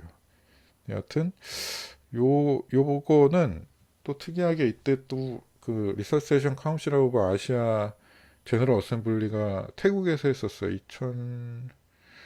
2018년인가 2019년 2018년이었던 것 같기도 하고 좀 시간 애매한데 하여튼 그때 거기서 그 무슨 심장학회를 같이 열어서 가서 뭐 초록도 발표하고 그랬었는데 뭐 여하튼 소아과 쪽의 저널을 찾아가지고 투고를 했었습니다. 이게 이제 오스트레일리아에서 나오는 소아과 저널인데 사실 임팩트 팩터는 그렇게 높은 저널은 아니고 그때 투고했을 당시에 임팩트 팩터가 한 1.5, 1.7 요 정도 왔다 갔다 했던 저널이에요. 근데 여기에다 투고를 했던 이유가 이게 SCI 저널이었어요. 또 특이하게. 근데 응급의학과는 SCI 저널이 몇 개 없잖아요. 리서스테이션, 애널스, 아카데미, EMJ 이렇게밖에 없거든요. 4개밖에 없거든요. 그 4개 전화의 시기가 굉장히 어려운데 뭐 저희 대학은 또 그때는 지금은 없어졌지만 지금은 뭐 SCI가 SCI2하고 다 통합해서 그냥 JCR 저널이라고 부르는데 그때는 또 SCI가 또 희소성이 있어가지고 시기가 어려웠어요. 근데 저희 대학에서 승진하려면 SCI 저널 주저자가 또 뭐 몇 편 이상 있어야 된다 그런 또 말도 안 되는 규정이 그때는 있었거든요. 그래서 막 특이하게 SCI 저널을 응급학과 저널이 아닌 다른 저널에서 소아과 쪽에서 찾다 보니까 이런 저널이 있어서 게재를 했던 기억이 납니다. 근데 그게 또 끝이 아니에요. 또 거기서 한 단계 더, 한 번 더 우려먹었습니다. 정말 끝이 없죠, 연구는 진짜. 보면은 이건 아까 그 자세 아까 그 연구를 하면서 조금 아쉽게 생각했던 게 있었어요. 뭐였냐면, 이게 팔을 고정하는 거에 이펙트하고, 그냥 수직 방향으로만 누르는 거하고는, 그 기여도가 어느 정도 될까. 그게 고민이 되더라고요. 이게 각각이 어느 정도씩 기여를 하긴 할 텐데, 어떤 게 기여도가 더 클까. 그래서 생각해 봤을 때, 수직 방향으로 누르는 게 훨씬 기여도가 크고, 팔을 고정하는 거는 그냥 안정적으로 누를 수 있게만 유지해 준 거니까 기여도가 그렇게 크지 않을 것 같다. 그러면 이왕이면 팔을 고정하는데 손을 쓰기보다는 헤드 틸트를 하는데 한 손을 쓰고 한 손은 수직 방향으로 압박을 하는 거가 효과가 유지가 된다면 요거를 그냥 버티컬 체스 컴프레션, 원핸드 체스 컴프레션이라고 이름을 붙여서 요거를 표준화된 방법이라고 제시할 수도 있지 않을까 그런 아이디어를 또 냈어요. 그 연구를 출판하면서. 물론 여기서 한 단계 더 나갈 수도 있어요. 이 버티컬 원핸드 체스 컴프레션 테크닉과 앞에서 실험했던 모디파이드 원핸드 체스 컴프레션 테크닉을 비교해 볼 수 있어요. 만약 그 두 개를 비교했는데 똑같다. 그러면 이제 이왕이면 이 버티컬 원앤 체스트 컴프레션 테크닉을 리커멘드 할 수 있겠죠. 근데 거기까지 한 번 더 우려먹을지 말지는 지금 고민 중입니다. 한 번 더 해볼 수도 있을 것 같긴 한데, 그건 고민 중이고, 그거 말고도 지금 먼저 하고 싶은 연구가 더 많아서 다른 걸 하고 있는데요. 여하튼, 이렇게 하면서 이제 이렇게만 하려고 하니까 조금 문제가 있어요. 왜냐하면 이게 수직 방향으로 누르는 거가 어느 정도 컨트리뷰션을 하는지를 딱 명확히 퍼포먼스 스터디인 체스 컴프레션 뎁스만 가지고 보여주기엔 너무 약하지 않을까 하는 생각이 들었습니다. 그래서 이제 요 연구를 할 때는 이게 한 2년 전에 IRB를 받고 데이터를 모으기 시작했던 연구인데, 그러니까 2020년에 시작했던 연구인 것 같아요. 제 기억으로는. 그때 이제 할 때, 이왕이면 컴프레션 포스를 같이 좀 재보자. 그래서 이때 재활학하고 같이 연구를 해서 그 퍼포먼스와 포스를 같이 이제 측정을 했었습니다. 네, 그래서 이렇게 해보니까 다행히도 정말 차이가 없게 났으면 진짜 망할 수도 있었는데, 다행히도 버티컬하게 이렇게 컴프레션 하는 것만으로도 이렇게 차이가 나더라고요. 그리고 이 차이가 도대체 왜 나냐? 결국 이거였어요. 포스를 재보니까 포스가 더 세요. 버티컬하게 누르는 게. 그냥 비스듬히 누르는 것보다. 너무 사실 당연히 예상할 수 있는 결과이긴 했지만, 이런 결과를 한 번도 지금까지 누구도 퍼블리시를 하지 않았기 때문에, 퍼블리시 하는 데는 문제가 안 됐었어요. 근데 이제 그래서 사실은 소아과 쪽에 저널에 보낼까 말까 잠깐 고민을 하긴 했었는데 그냥 AJM에 보냈었어요. 왜냐하면 AJM이 원래 예전에는 그런 시뮬레이션 베이스 리서치를 좀 잘 실어주다가 최근에 잘 안 실어줬었거든요. 최근 몇 년 사이에. 그래서 여기도 못 보내겠네 이러고 있었는데 결과가 너무 의미 있게 나와서 그냥 여기 보내도 되겠구나 하고 보냈더니 그냥 되더라고요. 그래서 다행히 잘 마무리를 했습니다. 자, 이제 지금까지는 연구 가설을 어떻게 세우는지에 대해서, 그다음 어떤 식으로 연구의 시발점을 본인이 만들어 나가는지에 대해서 충분히 제가 했던 거에 경험을 바탕으로 설명을 드렸는데요. 그 다음에 이제 여러분들이 연구 가설을 만들었으면 그 연구 가설을 검증하는 이제 방법을 여러분들이 세우셔야 되겠죠. 거기서 첫 번째로 이제 고민해야 될 게 연구 디자인을 선택을 하셔야 돼요. 일단 시뮬레이션 베이스 리서치는 전부 다 프로스펙티브하게 데이터를 컬렉션하는 실험 연구라고 생각하시면 되니까 당연히 기본적으로 패러럴 디자인으로 RCT 식으로 데이터를 모을지 크로스오버 식으로 데이터를 모을지 이 두 가지밖에는 여러분들이 고민점이 없어요. 딱 이 둘 중에 하나만 고르면 되는 거죠, 사실은. 근데 이게 이제 둘 다 제가 했던 연구인데 왼쪽 같은 경우는 패러럴 디자인의 대표적인 예시고 오른쪽이 이제 크로스오버의 예시인데 크로스오버는 뭐냐 하면 두 개의 각기 다른 실험 1, 2를 순서만 바꿔서 하는 거예요. 그룹 A에 속하면 테스트 1을 먼저 하고 테스트 2를 다음에 하는 거고 그룹 2에 속하면 테스트 2를 먼저 하고 테스트 1을 다음에 하는 거죠. 근데 왼쪽 표를 이 RCT 디자인을 보면은 이게 랜더미제이션해서 속하면은 딱 한 개의 실험만 하는 거예요. 한 개의 실험. 여기 왼쪽은 타겟 뎁스를 어프로피네이트 4cm로 실험을 하는 거고 오른쪽에 B군에 속하면 타겟 뎁스를 at least one third of the anterior posterior diameter of the chest 이 세팅으로 놓고 실험을 하는 거예요. 이 디자인만 봐도 어떤 장점이 있고 어떤 단점이 있을지 여러분들이 아마 예측이 되실 거라고 생각합니다. 그래서 결국은 뭐 그래도 다 아시겠지만 조금 정리를 해보자면 이 패러럴 디자인의 가장 큰 장점은 뭐냐면 간단하고 이해하기가 쉽다라는 거예요. 랜더미제이션에서 A군 들어가면 A 실험 1을 하면 되는 거고 B군이 되면 실험 B만 딱 하면 되는 거니까 실험도 한 번만 딱 들어가면 되는 거고 너무 간단해요. 근데 이 간단한 게 좋은 거거든요, 사실은. 모든 이제 이거를 이해할 때 클리어한 거는 이건 너무 명백하고 결과가 나왔을 때도 비교하기도 너무 쉽고 좋은 거예요. 근데 이제 단점이 있어요.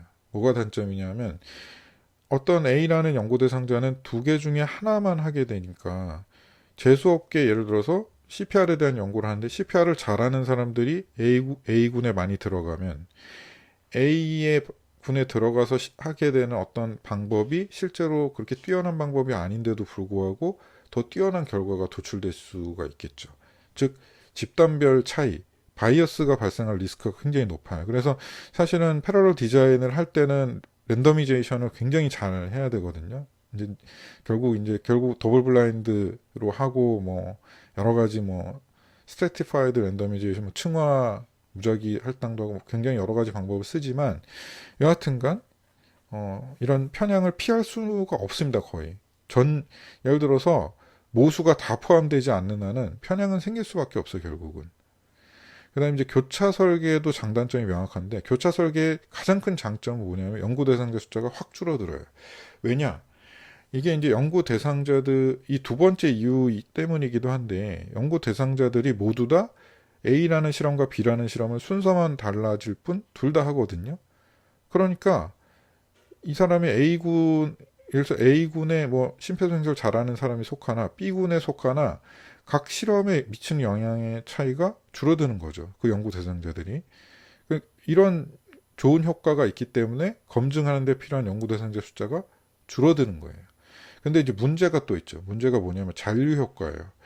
이게 예전에도 우리가 실험을 해보니까 A라는 실험을 한 다음에 B라는 실험을 하잖아요. 근데 똑같이 CPR 실험을 해요. 그러면 A 첫 번째 할 때보다 두 번째 할 때 더 잘해요. 이게 학습 효과가 있는 거거든요. 약물 실험을 한다고 치면 약물 투여를 했어요. 그럼 그 투여한 약이 몸에서 다 그 방광기가 충분히 지나서 빠져나가기 전에는 계속 어떤 이펙트를 줄 수 있다라는 거, 그것과 똑같은 거거든요. 그래서 이 교차 설계를 할 때는 그런 잔류 효과를 없애기 위해서 반드시 워시업 피리오드를 줘야 됩니다. 근데 사실 이 워시업 피리오드를 주면서 SBR의 데이터 수집을 하기가 쉽지가 않아요. 우리 보통 이제 저희 학교는 하루 정도의 이제 워시업 피리오드를 주고 하거든요. 뭐 예전에 실험할 때는 막 30분씩 주고 했었어요. 왜냐하면 이게 한번 데이터 컬렉션 한 다음에 30분 후에 다시 오라고 그러면 다시 와서 할 수 있지만, 한번 실험하고 내일 와 그러면 내일 무슨 일이 생겨서 못 와버릴 수도 있고 막 그런 일이 벌어지는 거예요. 그래서 예전에는 30분 막 1시간 이렇게 워시업 피리드 주고 한 경우가 많았는데, 최근에는 그렇게는 안 합니다. 왜냐하면 그러면 너무 영향을 줄 가능성이 높기 때문에 아예 차라리 하루 이상 간격을 두고 하는 게 좋겠다 라고 해서 그렇게 디자인을 짜서 하고 있습니다. 그럼 평행 설계를 선택할 때하고 교차 설계를 선택할 때 연구 대상자 숫자가 얼마나 차이가 나냐. 똑같은 가설을 놓고 검증을 한다고 이제 예를 들었을 때, 평행 설계 연구 대상자 숫자를 계산하는 공식이 왼쪽이고, 교차 설계의 연구 대상자 숫자를 계산하는 공식이 오른쪽이에요. 보시면 이게 이제 왼쪽에 평행 설계인 경우에는 분자에 곱하기 2가 들어가는 거고요. 교차 설계일 땐 분모에 곱하기 2가 들어가요. 자, 그러니까 결과적으로 어떻게 되냐? 곱하기 4. 4배의 차이가 나는 거죠. 이거를 이따가 이제 간략하게 실제로 계산을 하면서 보여드릴 텐데요.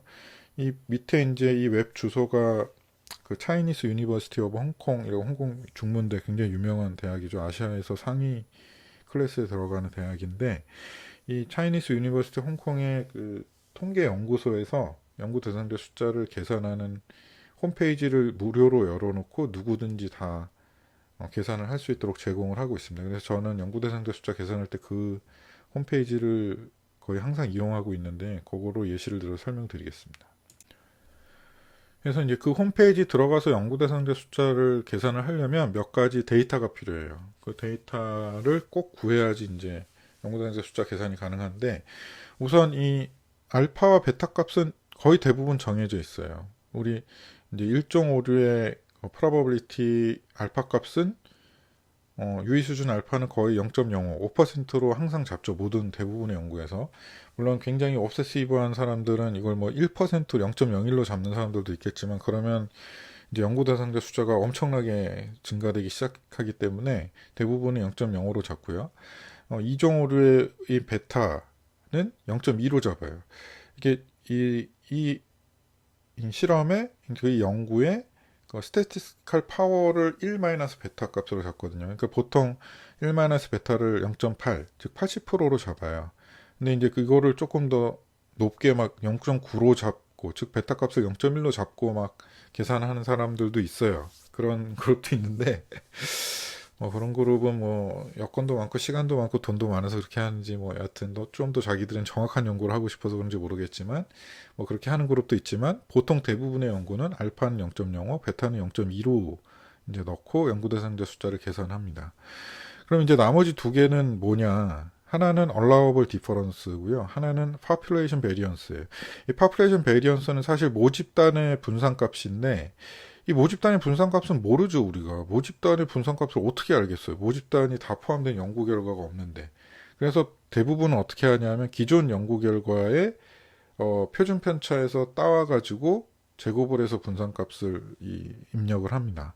그다음에 이제 allowable difference는 결국은 어떻게 하냐? 연구 가설에 맞게 설정하는 거예요. 내가 기존의 연구에서는 평균이 이 정도 나올 텐데 이번 연구에 새로운 방법을 도입하면은 이게 요 정도 향상이 될 거라. 그래서 요 정도의 allowable한 디퍼런스가 생길 거라는 거를 가정을 하는 거거든요.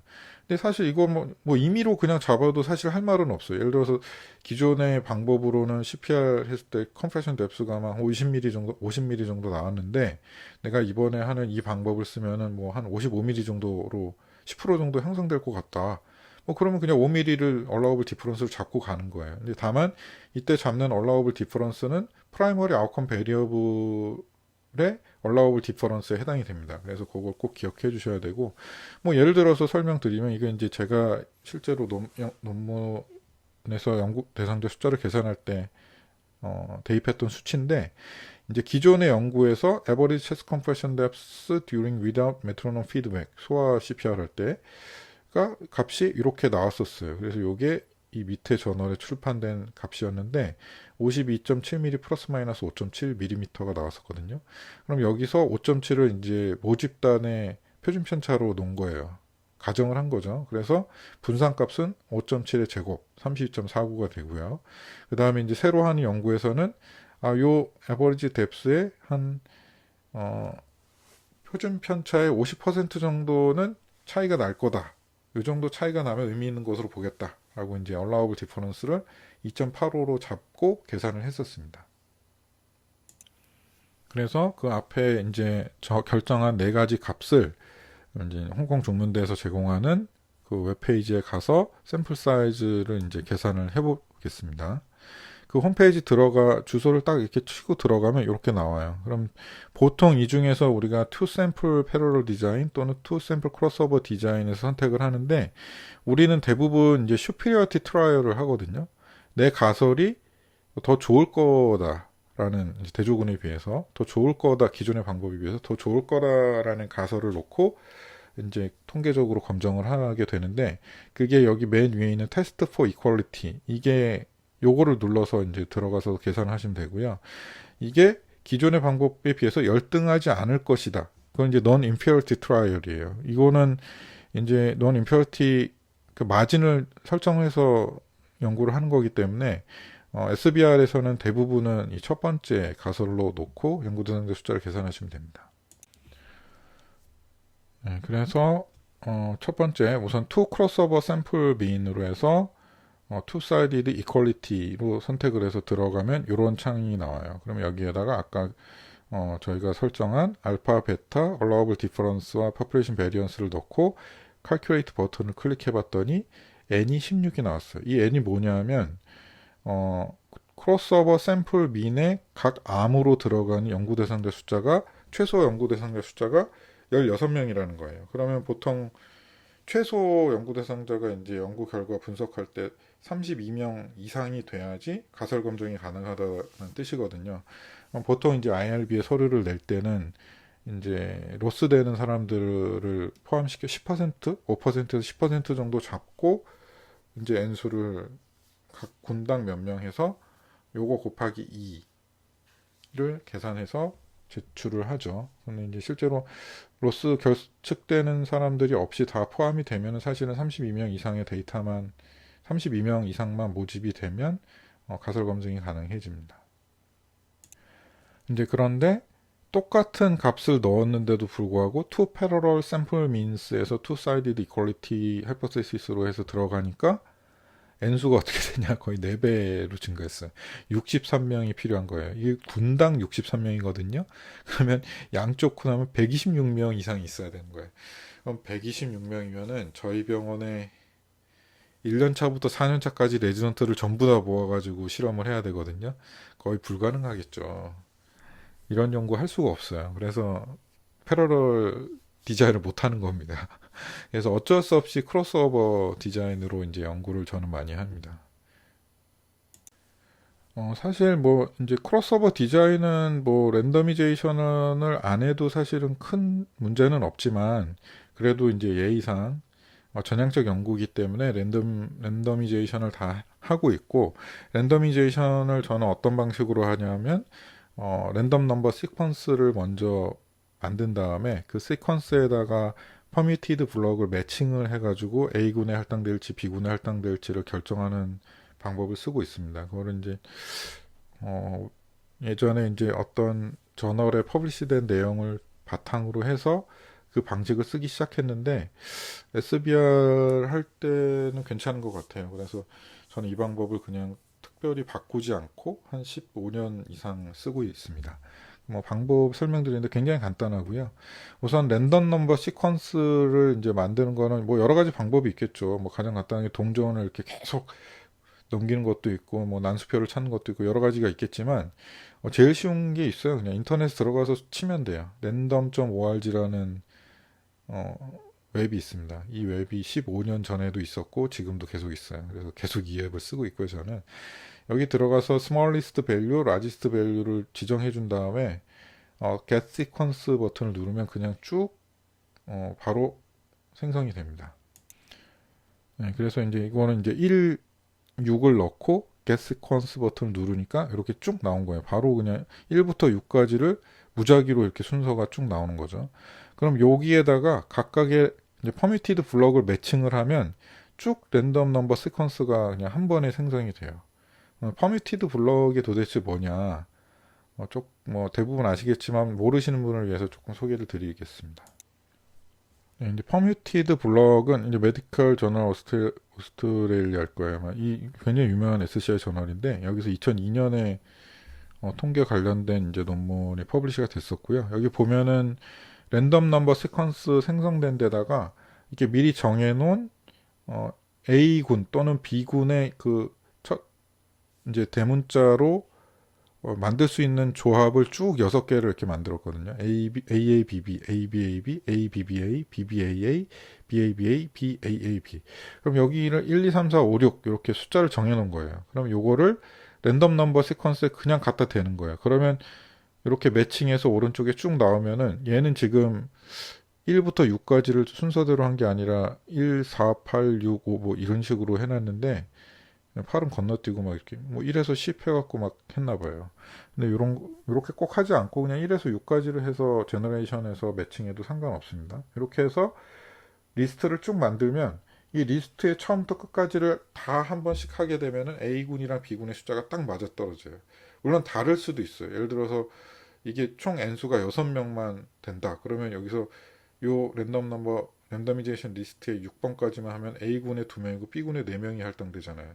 각 군별 할당된 연구생들 숫자가 달라지죠. 근데 뭐 사실 크로스오버 디자인에서는 큰 의미는 없기 때문에 달라져도 뭐 큰 문제는 안 되는데 만약에 패러럴 디자인으로 랜더미제이션을 할 때는 요거를 이 블럭별로 매칭을 하는 딱 순서에 끊어서 연구 대상자를 모집을 해야 A군에 들어가는 연구 대상자 숫자하고 B군에 들어가는 연구 대상자 숫자를 딱 동일하게 맞출 수가 있습니다. Stratified Allocation for Parallel Design이라는 건 뭐냐 하면 연구 대상자의 특성에 따라서 사용하게 되는 랜더미제이션 리스트를 다른 걸 적용한다는 거예요. 예를 들어서 우리가 이제 CPR을 실험을 한다. 그러면 CPR은 연구 대상자가 남자인 것과 여자인 것, 그다음 헬스케어 프로바이더인 것과 바이스탠더인 것 달라질 수 있겠죠. 그러면은 그거를 이 사람들 예를 들어서 A라는 군에 뭐 남성이 더 많이 들어간다. 또는 헬스케어 프로바이더가 더 많이 들어간다. 그러면 이제 A 군에 배당된 실험을 한 것과 B 군에 배당된 실험을 한 게 결과가 달라지는 어떤 바이어스가 생길 수 있어요. 그렇기 때문에 예를 들어서 남자는 랜더미제이션 리스트를 여러 개를 만든 다음에 남자는 1번 랜더미제이션 리스트에 따라서 군을 할당을 하고 여자는 2번 랜더미제이션 리스트에 따라서 군을 할당을 하면 A군과 B군에 할당되는 남자 연구 대상자 숫자, 여자 연구 대상자 숫자, 뭐 그다음 뭐 의료인 연구 대상자 숫자, 뭐 몇 개면 몇 개일수록 쭉 그냥 연속 이 누리 랜더미제이션 리스트만 증가시키면 되겠죠. 그러면 정확하게 그 군별로 나눠서 할당을 할 수 있는 효과를 얻을 수 있습니다. 이제 물론 이제 요것도 사실 문제 바이어스가 될 수 있어요. 왜냐하면 우리는 남자하고 여자하고 차이가 날 거라고 생각해서 그렇게 딱 나눠서 할당을 했는데 실제로는 남자와 여자의 차이가 없는 경우는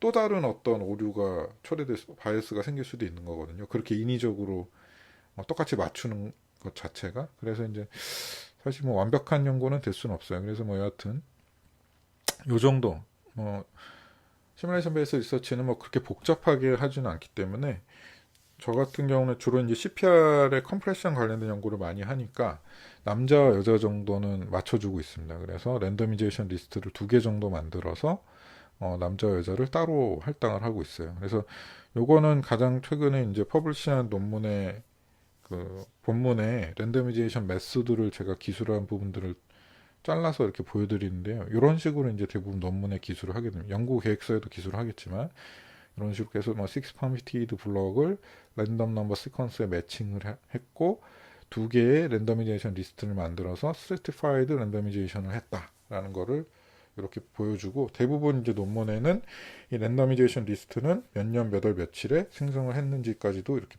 기술을 해줍니다. 그래야지 이게 연구가 시작되기 이전에 즉 IRB 퍼미션 승인받기 전에 IRB에 제출하기 전에 미리 이건 다 생성이 돼야 되겠죠. 연구 계획서에도 이대로 들어가야 되니까.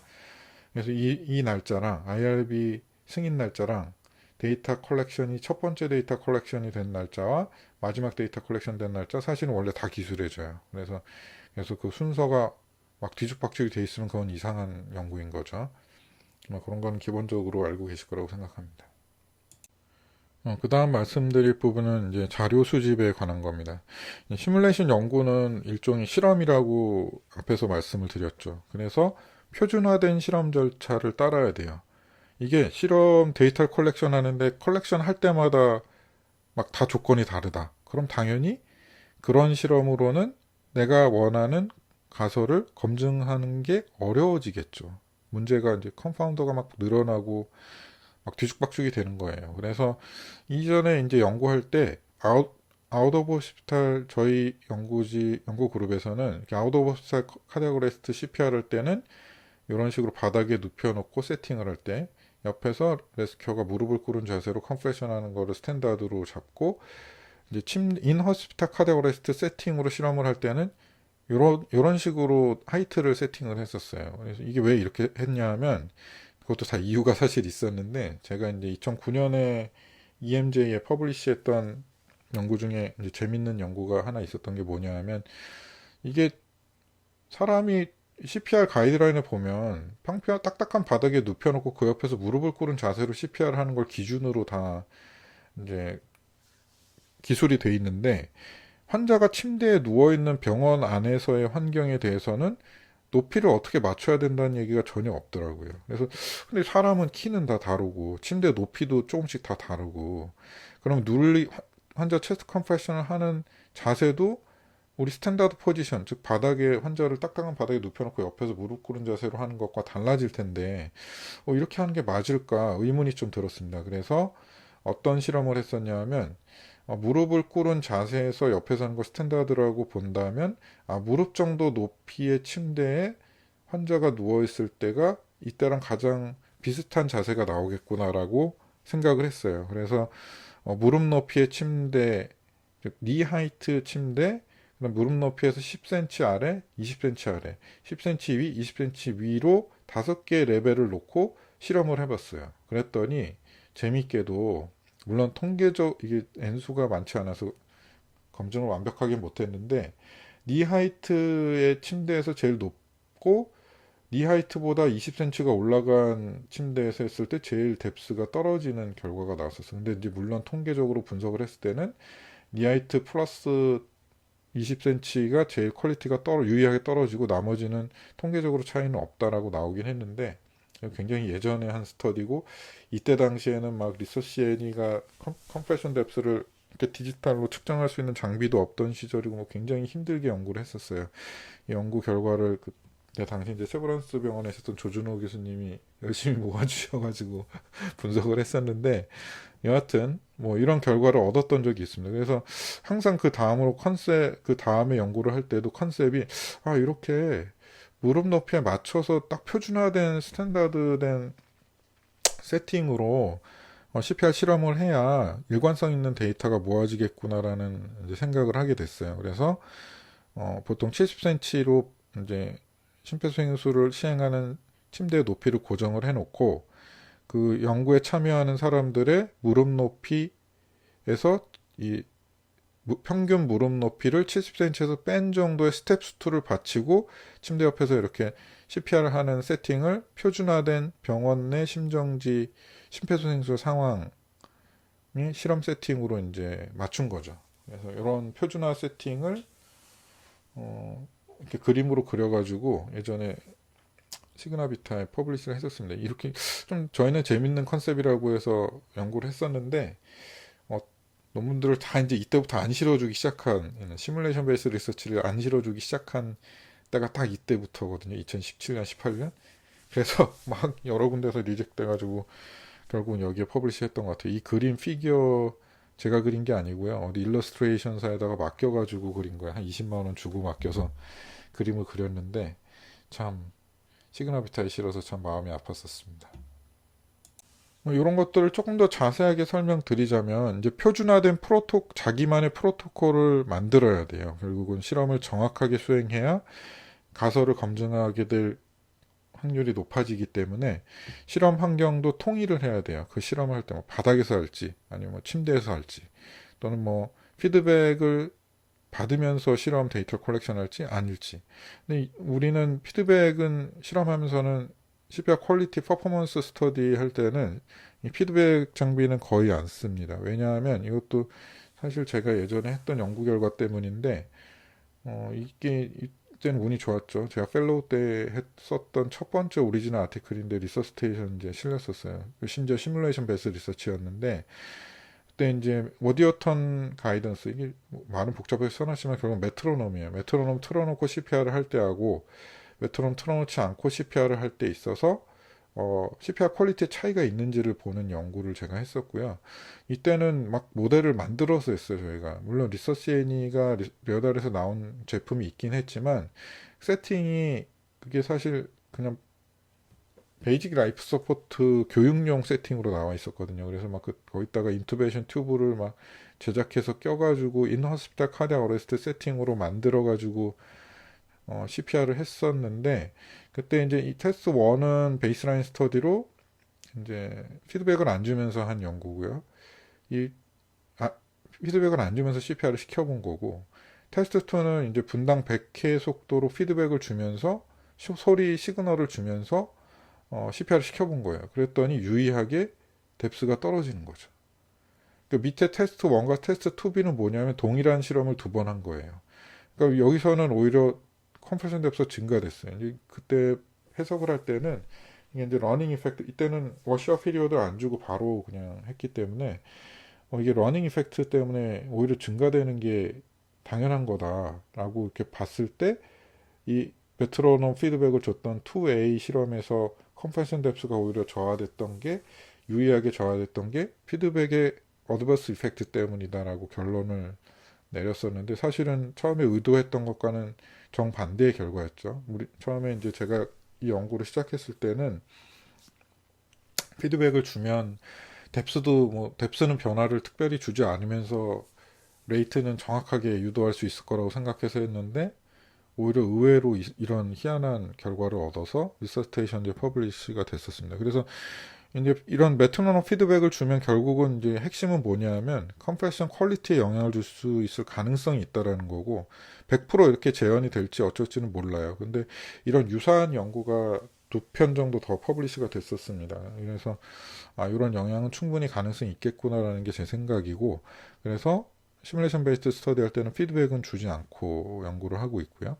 피드백의 효과를 평가할 때는 물론 당연히 주겠지만 그 이외의 경우에는 피드백을 주지 않고 프로토콜을 짜고 있습니다. 그 다음에 이제 그 다음에 또 중요한 거는 어떤 측정 장비와 연구 대상자의 위치 관계에 따라서 또 CPR의 퀄리티가 달라질 수 있거든요. 수직상의 위치, 아까 침대 높이라든가 그런 것들이 요거에 해당되고요.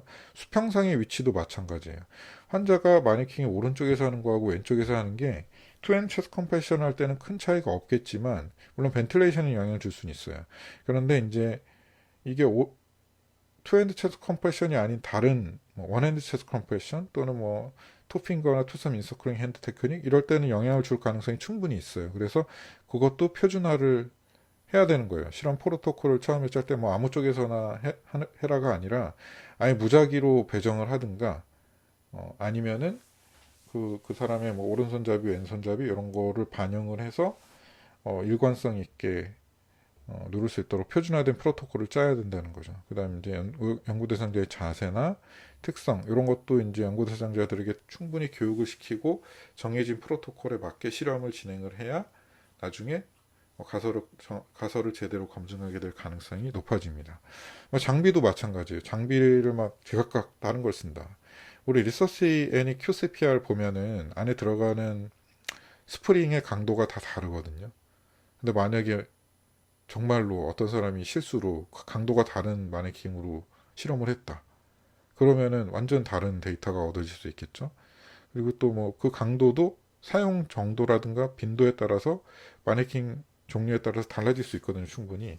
그래서 실험은 동일한 장비로 동일한 시간대에 뭐 하는 게 당연히 맞겠죠. 그래서 그런 프로토콜을 자기만의 프로토콜을 짜야 됩니다. 이거 처음부터 완벽하게 하기는 사실은 어려워요. 그래서 처음에는 저도 할 때 미진한 부분이 많았었는데 이런 것들을 충분히 고려를 해서 프로토콜을 정확하게 짤 수 있도록 가급적이면 노력을 하셔야 됩니다. 그래서 이제 저는 저널에 이제 쓴 거예요. 저널에 실험 프로토콜에 대해서 쭉 기술을 할 때 뭐 이런 식으로 굉장히 자세하게 기술을 해요. 뭐 오른손잡이는 마네킹이 오른쪽에서 실험을 하고 왼손잡이는 왼쪽에서 실험을 한다. 그 다음에 이제 뭐 non dominant hand는 뭐 어떤 자세를 취하는데 사용을 해야 된다. 그 다음에 뭐 실험 중에는 피드백 스크린은 뭐 보지 못하게 가린다. 뭐 이런 자세한 프로토콜을 전부 다 상세하게 기술을 해줘야 됩니다.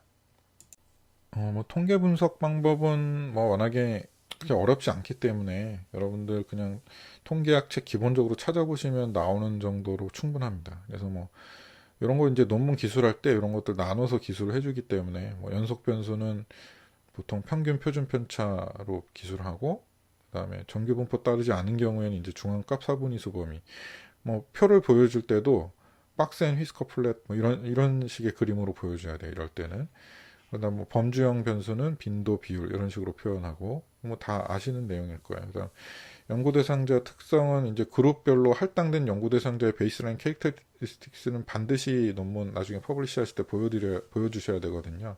그래서 양군에 할당된 뭐 남성, 여성 또는 전문직, 뭐 직종 그런 차이가 없는지 나이, 뭐 체중, 오른손잡이 뭐 이런 각종 여러 가지 파라미터들의 특성의 차이가 없는지는 보통은 이제 카이스퀘어 또는 피셔스 이그젝스 테스트 뭐 이런 것들을 이용해서 P값이랑 같이 보여주는 게 반드시 필요합니다. 뭐 저희 메인으로 이제 분석해야 되는 그 프라이머리 앤 세컨더리 아웃컴 베리어블 같은 경우에는 이제 정규 분포를 따르느냐 아니냐에 따라서 이제 사용하는 방법이 달라지겠죠. 그래서 어떤 정규 분포 검정 이거 SPSS에서 전부 다 할 수 있는 것들이에요. 정규 분포 검정을 보통은 요거 체크해서 나오면 SPSS에서는 이 두 가지로 해줘서 동시에 보여주죠. 뭐둘 중에 어느 걸로 하셔도 상관없어요. 뭐 저는 샤피로이크 테스트를 더 그냥 쓰긴 하는데 요거 두 개 다 거의 비슷하게 나오니까 결과가 이걸로 판단하시면 되고, 정규 분포로 따르는 자료는 모수 검정, 그렇지 않은 자는 비모수 검정. 너무 당연한 얘기죠. 평행 설계, 독립된 군이면은 스튜던트 테스트, 교차 설계, 한 사람이 두 개 실험을 다 한 경우, 그럴 땐 페어드 티 테스트, 뭐 정균포 따르지 않는 경우에는 평행 설계는 매니팅 유 테스트, 교차 설계인 경우 윌콕 사이드 랭크 테스트로 분석을 하시면 됩니다. 뭐 사용 방법 굉장히 쉬우니까 책만 찾아보고 그냥 버튼만 자료만 잘 정리해 놓으시면 분석하는 건 어렵지 않습니다. 마지막으로 이제 마지막 슬라이드인데요. 마지막에 뭐 사진 현장 있긴 하지만 조언인데, 뭐 시뮬레이션 베이스드 스터디 참 힘들어요. 저는 이제 15년째 해오고 있는데, 저는 그래도 나름 재미가 있어서 계속 아직도 하고 있거든요. 근데 사실 과정에서 참 여러 가지 극복해야 될 것들이 많이 있습니다. 그래서 예전에는 그냥 가설 간단하게 만들고 그냥 마네킹으로 평가만 해도 논문이 다 출판이 됐었는데, 요즘은 잘 안 실어줘요. 시뮬레이션 베이스드 스터디는 뭐 에비던스 레벨도 낮고, 요즘은 임상 스터디들이 워낙에 많이 나오니까 뭐 후향적인 연구 임상 스터디보다도 훨씬 대우를 못 받죠. 그래서 단순한 성능 평가 연구로는 논문 출판이 어렵고, 뭔가 새로운 데이터를 같이 보여줘야 됩니다. 뭐 예를 들어서 뭐 연구 대상자의 생략적 자료, 여기 오른쪽 그래프 같은 경우 이것도 진짜 힘들게 연구했는데 JCR에서는 다 리젝트 돼가지고 어쩔 수 없이 이제 심에 퍼블리시 했던 연구인데요. CPR을 쭉 오랫동안 하면서 그 구조자의 하트레이트를 다 쟀어요. 그랬더니 하트레이트가 이렇게 꼭 파형을 그리지 톱니바퀴처럼 쭉 증가가 되더라고요. 그래서 재밌는 피지올로직 스터디를 했었는데 뭐 인정을 못 받았어요.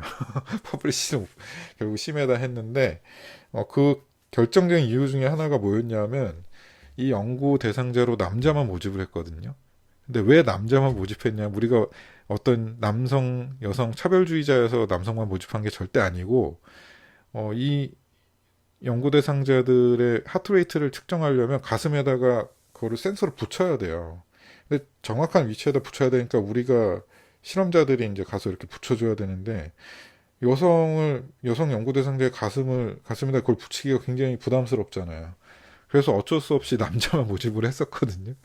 근데 저널들에서 막 리뷰어들이 막 엄청나게 블레임을 했어요. 왜 니네는 남자만 모집해서 했냐? 여자는 뭐 구조자가 될 수 없다는 뜻이냐? 막 이런 식으로 악의적으로 막 리뷰어들이 독서를 날리면서 그냥 리젝을 너무 많이 시켜가지고 어쩔 수 없이 심해 퍼블리시를 하긴 했었는데 굉장히 재밌는 데이터였습니다. 뭐 이런 식으로 뭔가 다른 데이터를 같이 보여줄 수 있어야 돼요. 그래서 뭐 지금 요즘은 이제 저희 학교에서는 재활학과랑 같이 그런 프레저나 파워 같은 그런 물리학적 자료를 같이 이제 측정을 해서 보여주고 있는 연구를 많이 하고 있습니다. 그 다음 이제 타겟 저널을 선정을 잘 하셔야 돼요. 이게 너무 이게 내가 너무 좋은 연구를 했어. 아무리 좋은 연구 했다고 그래도 안 실어줘요. 그 저널에서. 그래서 저널을 잘 선정을 해야 돼. 이 연구를 할 때 이 연구 결과가 내 가설대로 내 가설을 검증하는 방식으로 나올지, 아니면 전혀 반대되는 결과가 나올지, 각각의 경우에 어느 저널에 투고를 해서 퍼블리시를 할지를 충분히 이제 연구 계획 단계에서부터 고민을 하셔야 됩니다. 그래서 이제 요즘은 보통 이렇게 스코업이 넓은 저널들, 플러스 원이나 사이언티픽 리포트, 뭐 이런 저널도 예전에 많이 실었는데 요즘 조금 더 까다로워지고 있는 추세이긴 한데, 여튼 이런 저널들은 그래도 좀 리뷰어 풀도 굉장히 다양하고, 뭐 아무래도 이런 저널들 근데 연구자 입장에서 별로 선호하진 않죠. 굉장히 아티클 프로세싱 차지가 많이 붙는 저널들이라서, 오픈 액세스 저널들이라서, 여하튼 이런 저널들 고려를 하든가, 아니면 이제 저 같은 경우는 응급의학과는 저널이 몇 개 없잖아요. 그래서 소아과 쪽의 저널이 JCR 저널이 응급의학과의 거의 3배 정도 됩니다. 100개가 훨씬 넘거든요.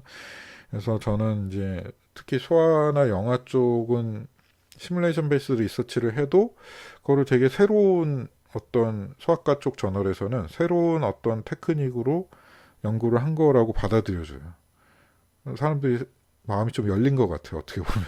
그래서 전 소아 쪽의 리서치 연구를 사실 많이 하고 있어서 소아과 쪽 저널에도 투고를 많이 하고 있습니다. 근데 뭐 요즘은 딱히 그거를 가리는 건 아니고 연구를 진행하면서 본인이 적절한 수준의 저널, 본인의 연구에 맞는 수준의 저널을 선택을 하는 게 또 경험이고 노하우가 될 수 있어서 말씀을 드렸습니다. 생각보다 뭐 이것저것 말씀드리다 보니까 굉장히 시간이 길어졌네. 거의 100분 가까이 흘렀는데 잘 들어주셨는지 모르겠습니다. 일단은 제가 그동안 해왔던 연구들의 경험을 바탕으로 설명을 드렸고, 이 연구를 이제 제 설명을 제 강의를 듣고 시뮬레이션 베이스 스터디를 한번 해보고 싶구나, 해볼 수 있겠다라고만 생각을 하실 수 있어도 큰 도움이 되셨을 것으로 저는 생각을 합니다. 그래서 뭐 요런 내용 말고 이제 현실적인 부분들, 시뮬레이션 베이스 리서치의 자료 수집하는 방법이라든가 뭐 자료 전송 방법 또는 뭐 통계 분석 방법 이런 내용들은 슬라이드를 추가로 조금 만들어서 제 유튜브에다 올릴 예정이니 뭐 참고하시면 될 것 같고요. 요거는 사실 최근 사진은 아니고 하늘만 봐도 이게 여름이죠. 겨울이 아니고 여름. 재작년? 작년 여름쯤에 찍은 사진인 것 같아요. 지금은 이게 스카이라인이 좀 달라졌어요. 달마사에서 찍은 사진인데 흑석동에 흑석자이 아파트가 생겨가지고 밑에가 좀 더 아파트 단지들이 꼼꼼하게 들어서 있습니다. 날씨 좋은 날엔 달마사에서 이렇게 북한산도 보이고 참 경치가 좋은데 요즘 구름이 많이 껴가지고 날씨가 이 정도 좋은 날이 흔하지 않더라고요. 빨리 여름이 와서 산에도 가고 그랬으면 좋겠습니다. 지금까지 강의 들어주신 분들께 감사드립니다. 이상입니다.